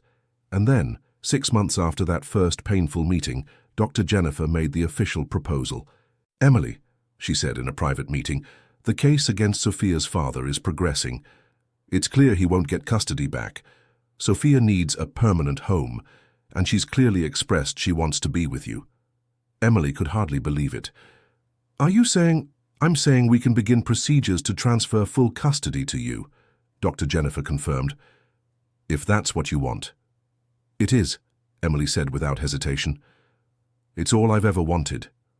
The process took a few more months. There was more paperwork, more interviews, more evaluations. But this time, unlike 3 years ago, the outcome was different. The judge, looking over all the documents, all the evidence of Emily's transformation and Sophia's happiness, made his decision. "Custody is granted to Emily Parker," he announced. "Sophia now officially has a permanent home." Sophia, sitting beside Emily, squeezed her hand tightly. She didn't shout or jump like Emma and Olivia did when they got the news afterward. But she smiled, a small but genuine smile, and whispered, "Thank you, Mom." That night, back at the apartment that was now officially too cramped for 5 people, they had a family meeting. "We're going to need a bigger place," David said. "This is beyond cozy." "I agree," Emily said. "But it has to be something we can all afford together." "All together?" Sophia asked. "You mean—" "I mean we're a family now," Emily explained. "Me, you, Emma, Olivia, and David. An unconventional family, but a family nonetheless." So David is like my stepdad? Sophia asked, testing the word. David smiled. If you want to see it that way, yes. Or you can just call me David. Whatever feels more comfortable for you. Sophia thought for a moment. I think David is fine, she decided. For now. They found a larger apartment in the same neighborhood 2 months later. 3 bedrooms, which meant Sophia could have her own room while Emma and Olivia shared, and there was a small office David could use for working from home. The move was chaotic, but joyful. The girls helped pack, Sophia naturally mixing her few belongings with Emma and Olivia's. Barbara, the neighbor, came to help and cried when she saw how far Emily had come.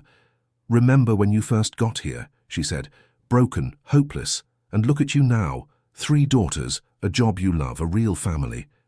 I wouldn't have made it here without you, Emily thanked her, without your sister giving me that opportunity at the school. You got here on your own merit, Barbara corrected. We just gave you a little push when you needed it. In the new apartment, each girl decorated her space. Sophia, having her own room for the first time in her life, spent hours arranging, rearranging, making it hers. Emma and Olivia filled their shared room with drawings and toys. Emily watched it all with a full heart.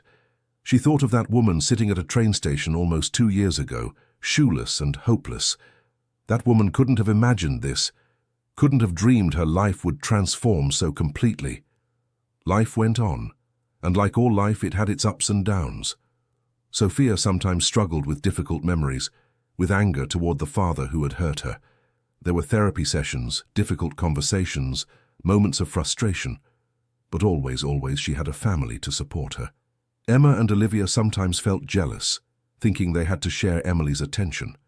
There were arguments, tears, and slammed doors, but always they ended up with hugs and apologies. David and Emily had to navigate their own strange but functional relationship. They weren't a romantic couple, but they were partners in every way that mattered. They raised children together, shared responsibilities, and supported each other. People ask if we're married, David commented one night after the girls had gone to sleep. What do you say? Emily asked. I tell them we're family, David replied, which is more important than any label.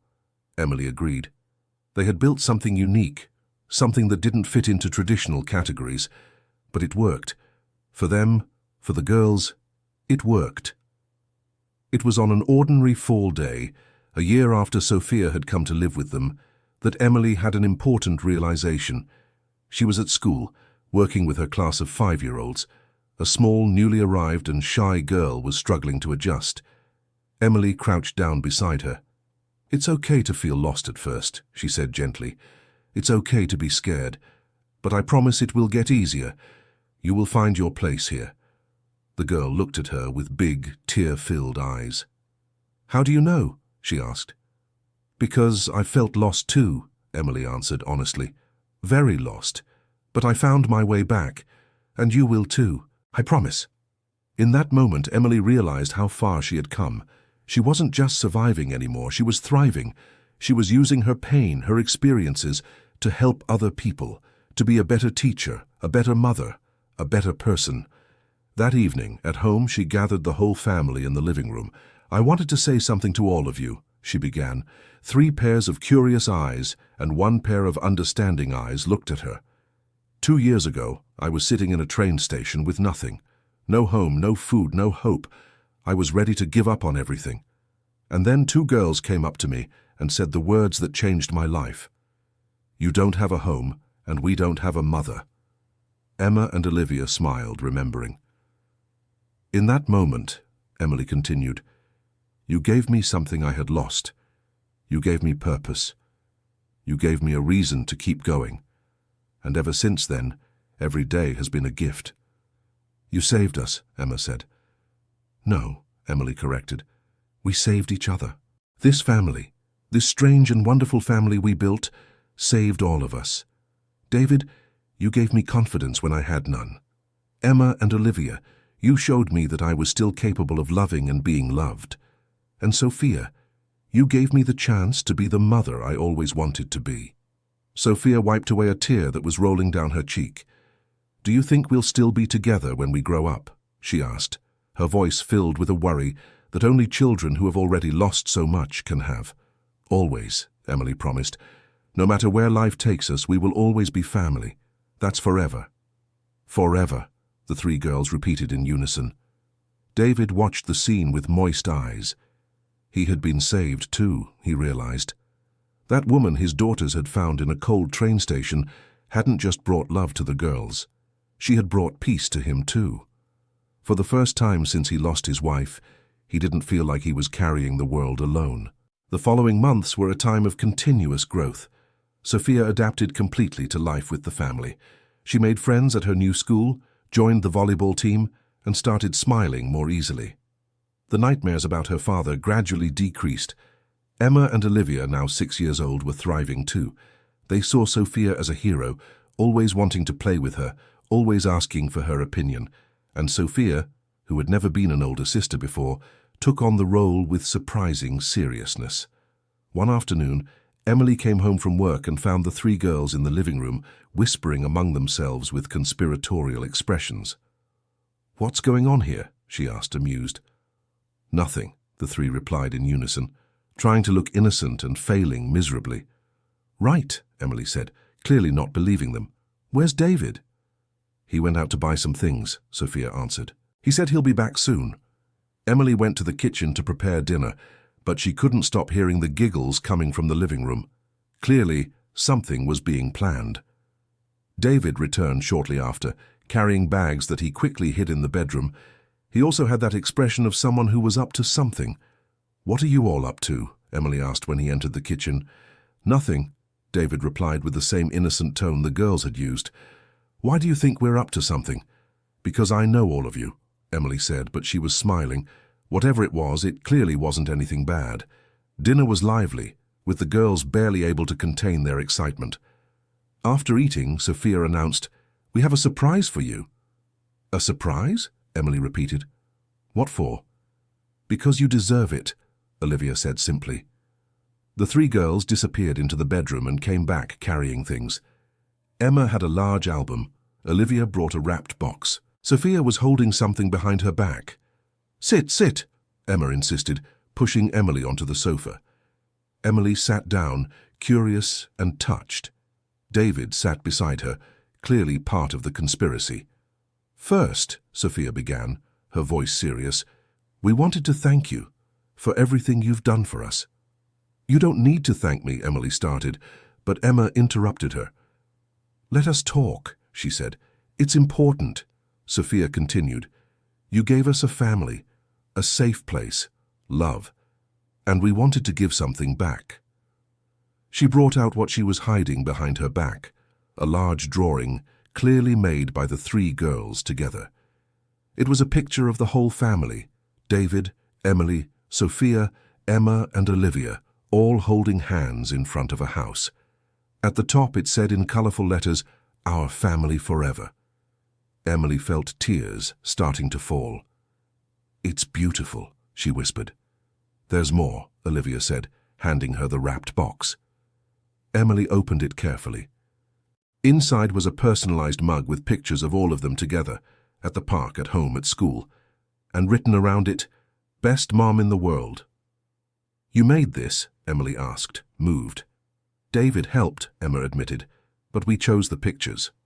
"And there's one more thing," Sophia said, taking the album from Emma. It was a memory album that the girls had put together with David's help. Each page had photos, drawings, and little stories written about special moments they had shared.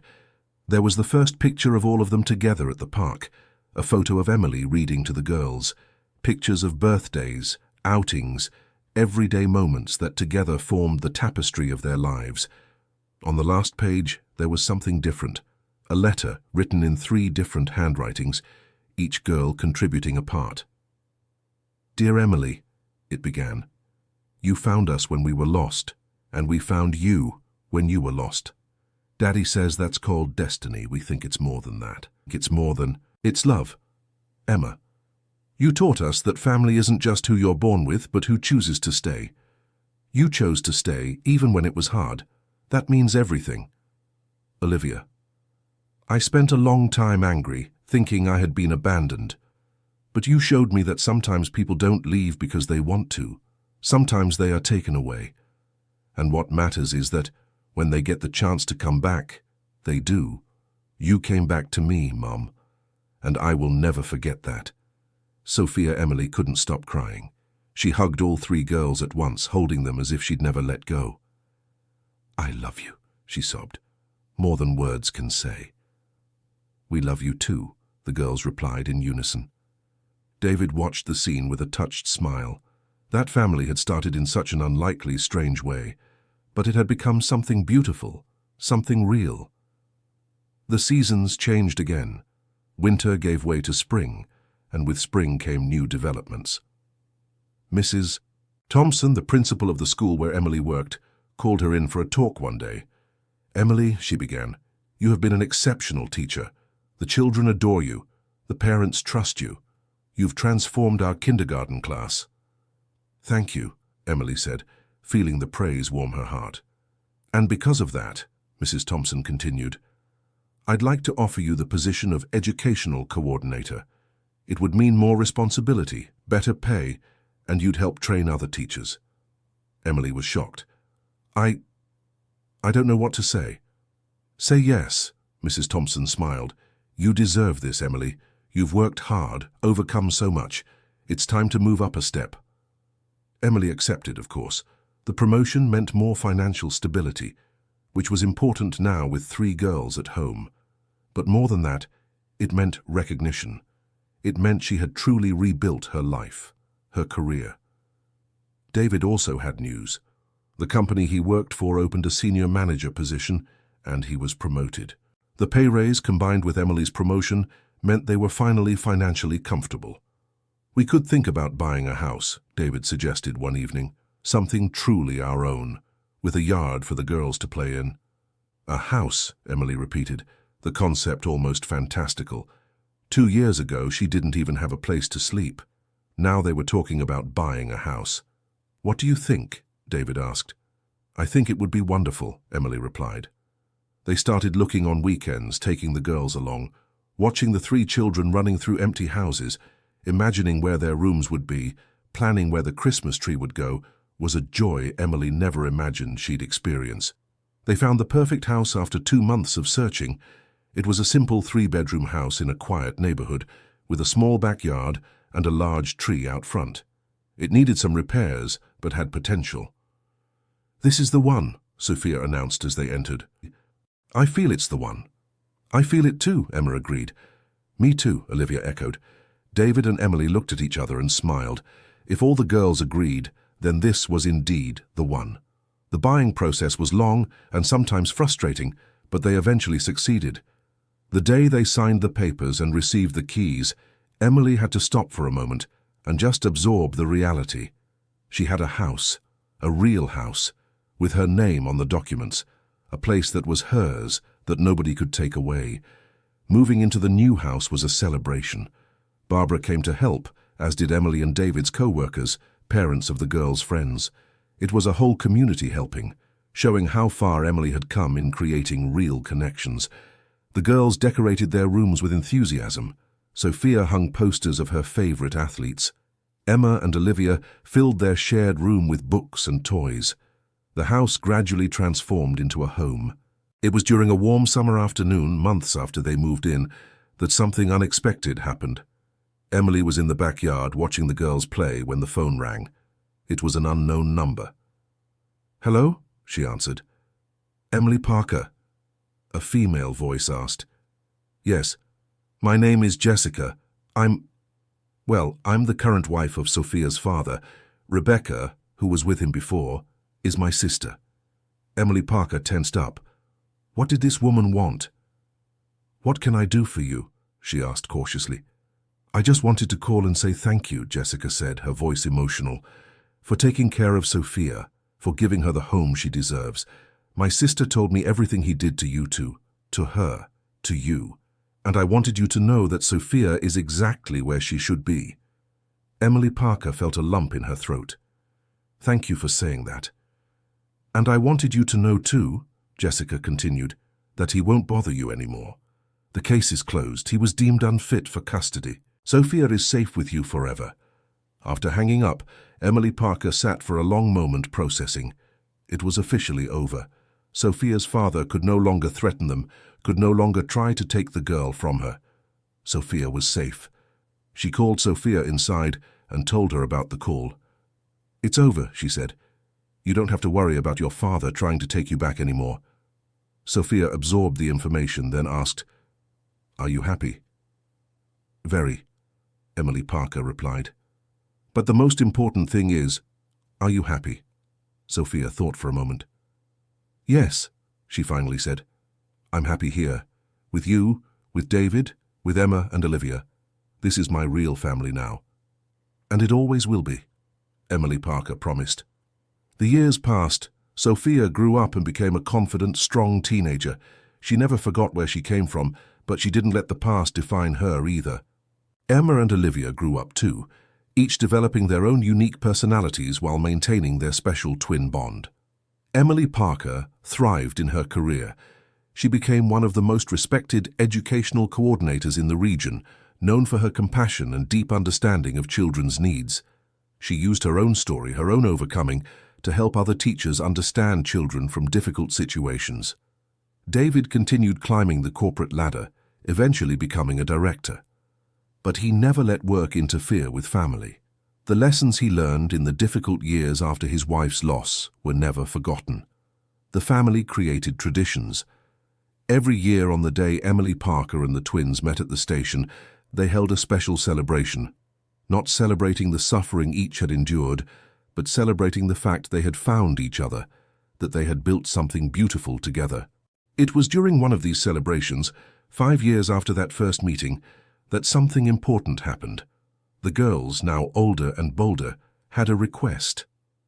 "Mom," Sophia began, and Emily Parker never tired of hearing that word. "We were thinking about something." "About what?" Emily Parker asked. "About David," Emma said. "He's like a father to Sophia, and he's our father," Olivia continued. "And you're our mother. But you're not married." "That doesn't matter," Emily Parker began, but Sophia interrupted her. "We know it doesn't really matter," she said.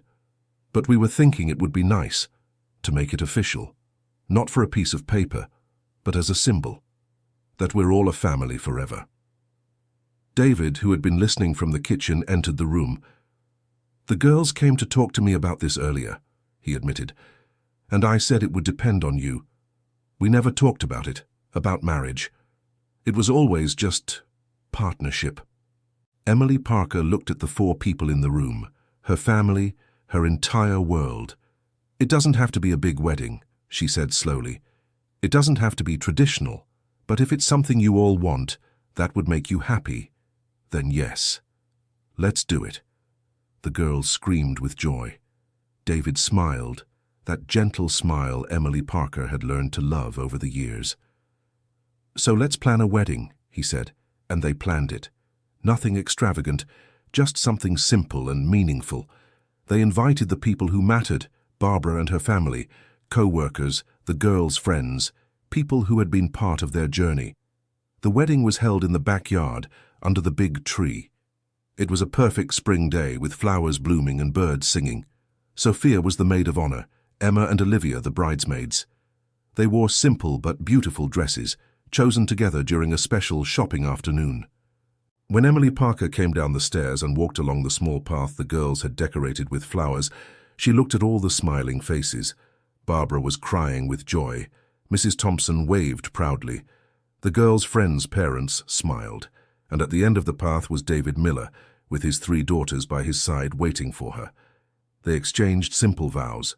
Nothing elaborate, just sincere promises to keep being partners, to keep building their unique family, to keep supporting each other through everything.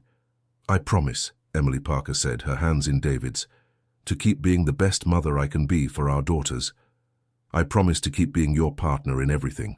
And I promise never to forget where we came from, because it was the journey that made us who we are." "I promise," David replied, "to keep supporting you in everything. I promise to keep believing in you, even when you don't believe in yourself. And I promise to honor the incredible transformation you've made, not just in your own life, but in ours." When they kissed, it wasn't a fairy tale romantic kiss. It was something deeper than that. It was a kiss of partnership, of mutual respect, of gratitude for having found each other at the right time.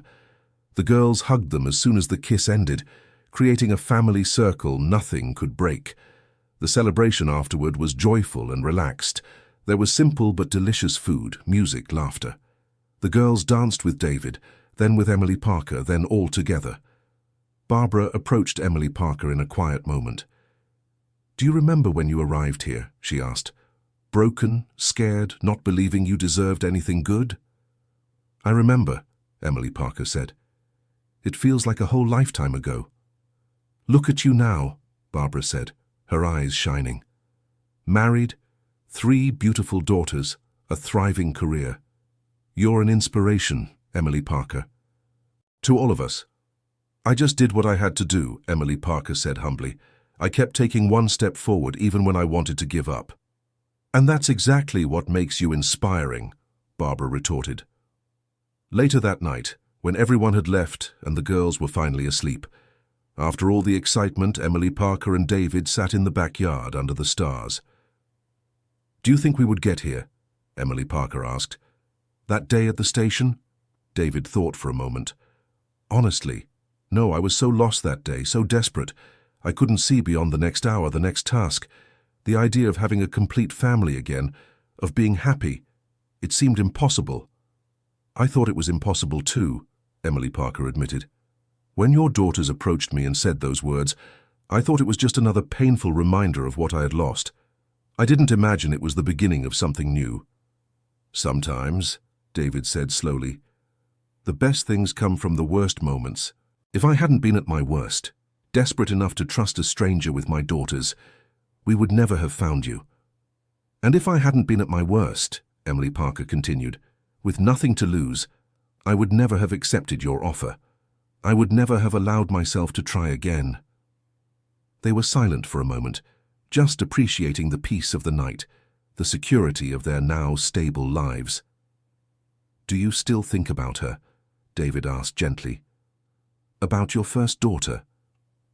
"Every day," Emily admitted. "She would be 14 now, a teenager. I wonder what she's like, if she's happy, if she ever thinks of me." "Have you ever tried to look for her?" David asked. "No," Emily said, "because I learned that true love sometimes means letting go. She has a life, a family. I don't want to disrupt that. Maybe one day when she's older, if she wants to find me, she'll know where to look. But until then, I'll honor her happiness by letting her live her life." "That's very mature," David observed. "It's painful," Emily corrected, "but it's the right thing to do. And I have Sophia, Emma, and Olivia to love now. It doesn't replace what I lost, but it fills my heart in a new way." The years kept passing. Sophia graduated high school with honors, earned a scholarship to college. Emma and Olivia became vibrant teenagers, each pursuing their own interests, but always keeping their special bond. Emily watched each of them grow with intense maternal pride. She was present at every school presentation, every volleyball game of Sophia's, every dance recital of Emma's, every math competition of Olivia's. She never missed an important moment, because she knew all too well what it was like to have those moments stolen. Sophia decided to study social work in college, inspired by her own experience and Emily's journey. "I want to help other kids like me," she explained. "Kids stuck in bad situations who need someone to fight for them." Emily hugged her tightly, with pride bursting in her chest. "You're going to be amazing," she said, "because you understand, you've lived it." On the day they took Sophia to college, the whole family went along. They helped set up the dorm room, met the roommate, explored the campus. When it was time to say goodbye, Sophia hugged each one separately. When it was Emily's turn, she held on tight. "Thank you," she whispered. "For everything. For fighting to get me back. For never giving up. For showing me what it's like to have a real mother." "Thank you for letting me be your mother," Emily replied, tears streaming. "For giving me this chance." Driving back home without Sophia was strange. The car felt empty. The house afterward seemed too quiet. But Emily knew this was part of life, part of letting children grow up and fly. Emma and Olivia, now 14, felt their older sister's absence deeply. "The house feels so weird without her," Emma commented one evening. "I know," Emily agreed, "but she's exactly where she needs to be, growing, learning, becoming the person she wants to be." "Is that what you wanted?" Olivia asked. "When you were young, to be a teacher?" Emily thought about the question. "Yes and no," she answered. "I wanted to help children, that I always knew, but the journey to get there was much different than I imagined, much harder, but also much more meaningful." "Do you think we'll go through hard things too?" Emma asked with concern. "Probably," Emily said honestly. "Everyone does. But you have something I didn't have at that age. You have a solid family. You have people who will support you no matter what. That makes all the difference." The twins considered this, then snuggled closer to Emily on the couch, one on each side. "We're lucky," Olivia said, "to have you." "I'm lucky to have you," Emily corrected. Time continued its relentless march. Emma and Olivia graduated high school. Emma decided to pursue arts, wanting to be a children's book illustrator. Olivia chose engineering, fascinated by how things worked. Sophia finished college and started working at an organization that helped children in difficult custody situations. She was incredibly good at what she did, able to connect with children in a way few professionals could. Emily Parker became the educational director of the entire school district. Her story of overcoming adversity became well known, and she was often invited to speak at conferences about resilience, about second chances, about the importance of not giving up. She always began her speeches the same way. 10 years ago, I was sitting at a train station, with no home, no hope, no reason to go on. And then 2 little girls approached me and said words that changed my life. Today, I'm here to tell you that no matter how far you've fallen, no matter how impossible the climb seems, there is hope. There is always hope." David also thrived. He became the company's vice president, a position that came with prestige and responsibility, but one he never let interfere with his family. The lessons from the difficult years were never forgotten. It was on an ordinary night, 10 years after that fateful meeting at the station, that Emily had an unexpected surprise. She was at home preparing dinner when the doorbell rang. David went to answer it and came back with a strange expression. "There's someone here for you," he said. "A young woman. She says she's your daughter." Emily's world stopped. She dropped the spoon she was holding, which fell to the floor with a metallic clatter. My daughter?" she whispered. "Not Sophia," David clarified. "Your other daughter." Emily walked to the door on legs that didn't seem to belong to her. And there she was, a young woman of about 17, with long brown hair, green eyes that were eerily familiar. "Mom?" the young woman asked, her voice trembling. "Are you Emily Parker?" Emily couldn't speak. She just nodded. "My name is Hannah," the young woman continued. "My dad, the man who raised me, he finally told me the truth. About you, about what happened, and I needed to find you." "Hannah," Emily whispered, the name she had given her daughter, the name she thought she would never say out loud again. "You came. You really came." "Do you want me here?" Hannah asked, vulnerability clear in her voice. "Because I understand if you don't, if you've moved on, if you have a new life." "Come in," Emily said, finally finding her voice. "Please, come in." Hannah stepped in, hesitantly. The twins, having heard the conversation, came from the living room. Sophia, who was visiting for the weekend, also appeared. "This is Hannah," Emily introduced, her voice full of emotion.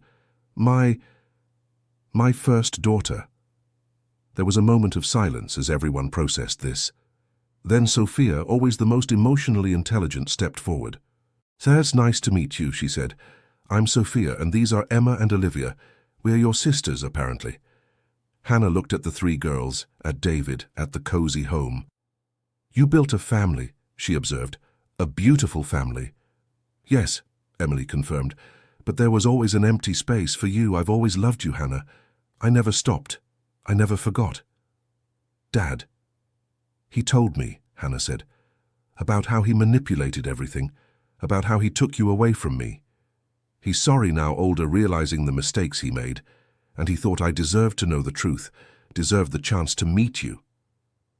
Emily had so many questions, so many things she wanted to know, but first, she just wanted to look at her daughter, to absorb her presence.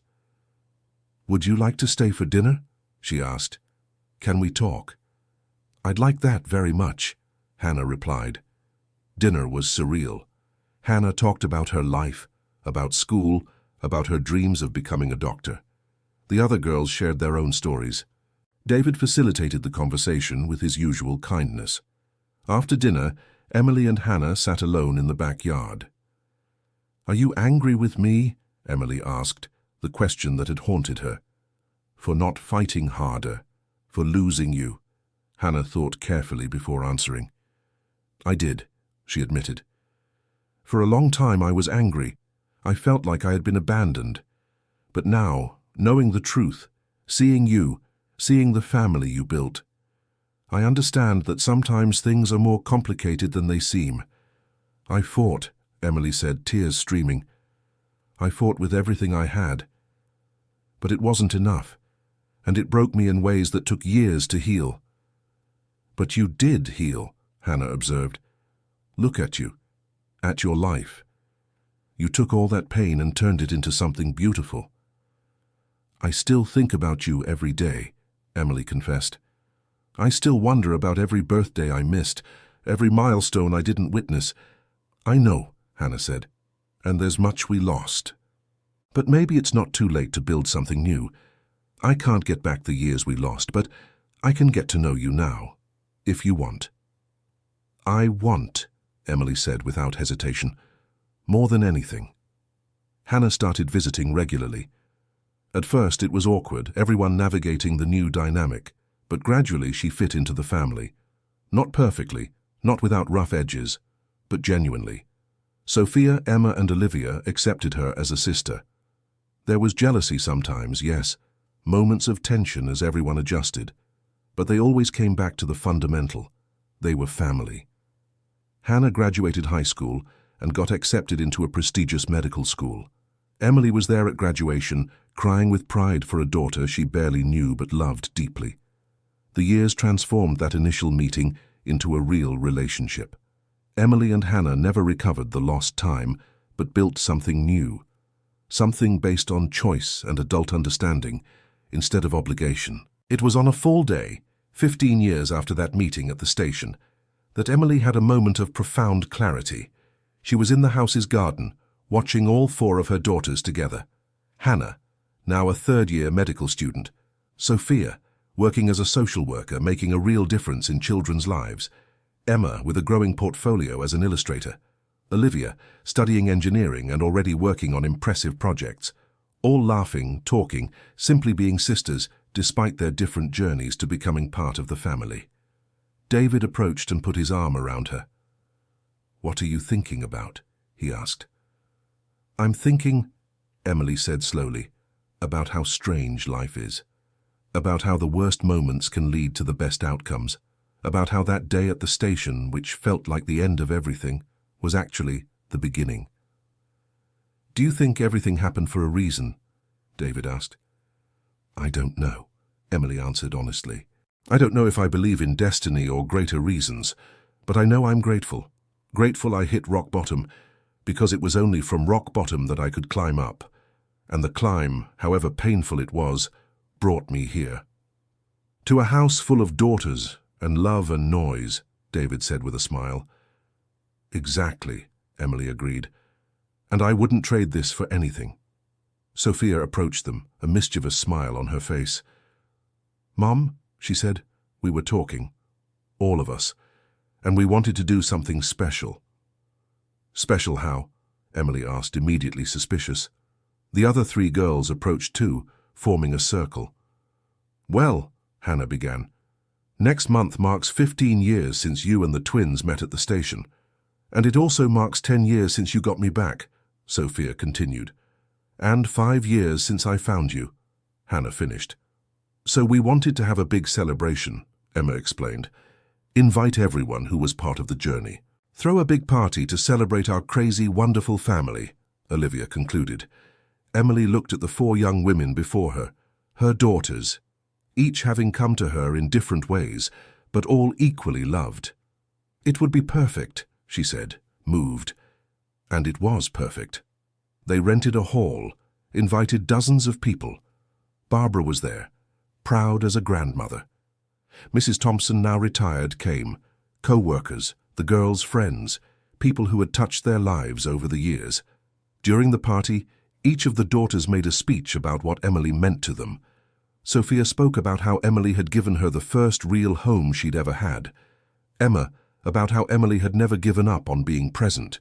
Olivia about how Emily made every day special. Hannah about how Emily had proven that it's never too late for connection, for love, for family. When it was Emily's turn to speak, she stepped onto the small makeshift stage, looking at all the faces before her. 15 years ago, she began, I was at a train station in Portland in the cold. I had lost everything. My job, my home, my daughter, my hope. I was ready to give up on everything. The room was in absolute silence, everyone listening. And then 2 little girls approached, Emily continued, looking at Emma and Olivia. And they said something that pierced my soul. You don't have a home and we don't have a mother. In that moment, I thought it was just another painful remark about my situation. But it was more than that. It was an invitation. It was hope. She paused, emotion taking over. David, she continued, looking at her husband, you did something that must have been terrifying. You trusted a stranger with your daughters. You gave me a chance when I didn't deserve one, and in doing so you didn't just save me. You gave me a purpose. Sophia, she went on, you gave me a second chance at being a mother. It wasn't easy. You had every right to reject me, to be angry. But you chose to give a chance. You chose to build a bridge over the chasm your father had created. And Hannah, Emily said, her voice breaking, you found me when you had every reason to forget me. You could have kept your distance, lived your life without complications from the past. But you chose to get to know me. You chose to forgive. You chose to build something new. She wiped the tears from her face. I am here today not because I am special, but because special people chose not to give up on me. Because in my worst moments, when I was ready to disappear, small kindnesses and great acts of faith brought me back. This family, she continued, gesturing to her daughters and husband, is everything I could have dreamed of and more. It's not perfect. We argue, we fight, we have our difficult moments, but we are real, and we choose each other every day. So thank you, she concluded, to everyone here, to every person who has been part of this impossible journey. You have proven to me that no matter how far you fall, there is always a way back, and sometimes that way leads to places even better than where you started. The room erupted in applause. Emily stepped down from the stage and was immediately enveloped in a group hug from her 4 daughters, with David wrapping his arms around all of them. In that moment, surrounded by love, Emily thought of that woman at the station, that broken, hopeless woman, and she wished she could go back in time and tell her, hold on, just hold on a little longer, because amazing things are coming, because 2 little girls are going to change everything, because you will build a family that is stronger than blood, deeper than convention. But she couldn't go back in time, so instead she lived fully in the present, embracing her daughters, her husband, her amazing and unlikely life. The party went on late into the night. There was dancing, laughter, stories shared. It was a celebration not just of 15 years, but of resilience, of hope, of love that persists through everything. Late at night, when everyone had left and the girls were finally asleep, Emily and David sat in the backyard once more. Do you think she knows? David asked. My first wife, wherever she is. Do you think she knows her daughters are happy? That they're loved? I think so, Emily replied, and I think she'd be grateful. That you didn't give up. That you found a way to give them what they needed. And your daughter? David asked. Hannah? Do you think it would have been different if you'd gotten her back sooner? Probably, Emily admitted, but not necessarily better, because maybe I needed those years. Needed to hit rock bottom, needed to rebuild myself before I could be the mother she deserved. Do you think you'll write about it someday? David asked. Your story? Emily thought about the question. Maybe, she said. Not for me, but for other people who are at that station. Cold, scared, hopeless, so they know there's a way back. What would the message be? David asked. If you could sum it all up in one lesson? Emily considered carefully. That no matter how broken you are, she finally said, there's always a chance to heal. That family isn't just about blood, it's about choice. That sometimes the most unlikely connections are the strongest, and that you're never, ever too far gone to come back. They sat in comfortable silence, watching the stars above. 15 years. 15 years since that cold station, and look where they were now. Life had taken its natural course. The girls grew older, each following her own path, but always coming back home. Sophia married a fellow social worker who shared her passion for helping children. Emma published her first illustrated book, dedicated to Emily. Olivia graduated with honors and got a job at a prestigious company. Hannah finished medical school and began her residency. Emily and David grew old together, comfortable in their unusual but deep partnership. Eventually, grandchildren came, filling the house again with children's laughter. And on every anniversary of that first meeting, the whole family gathered.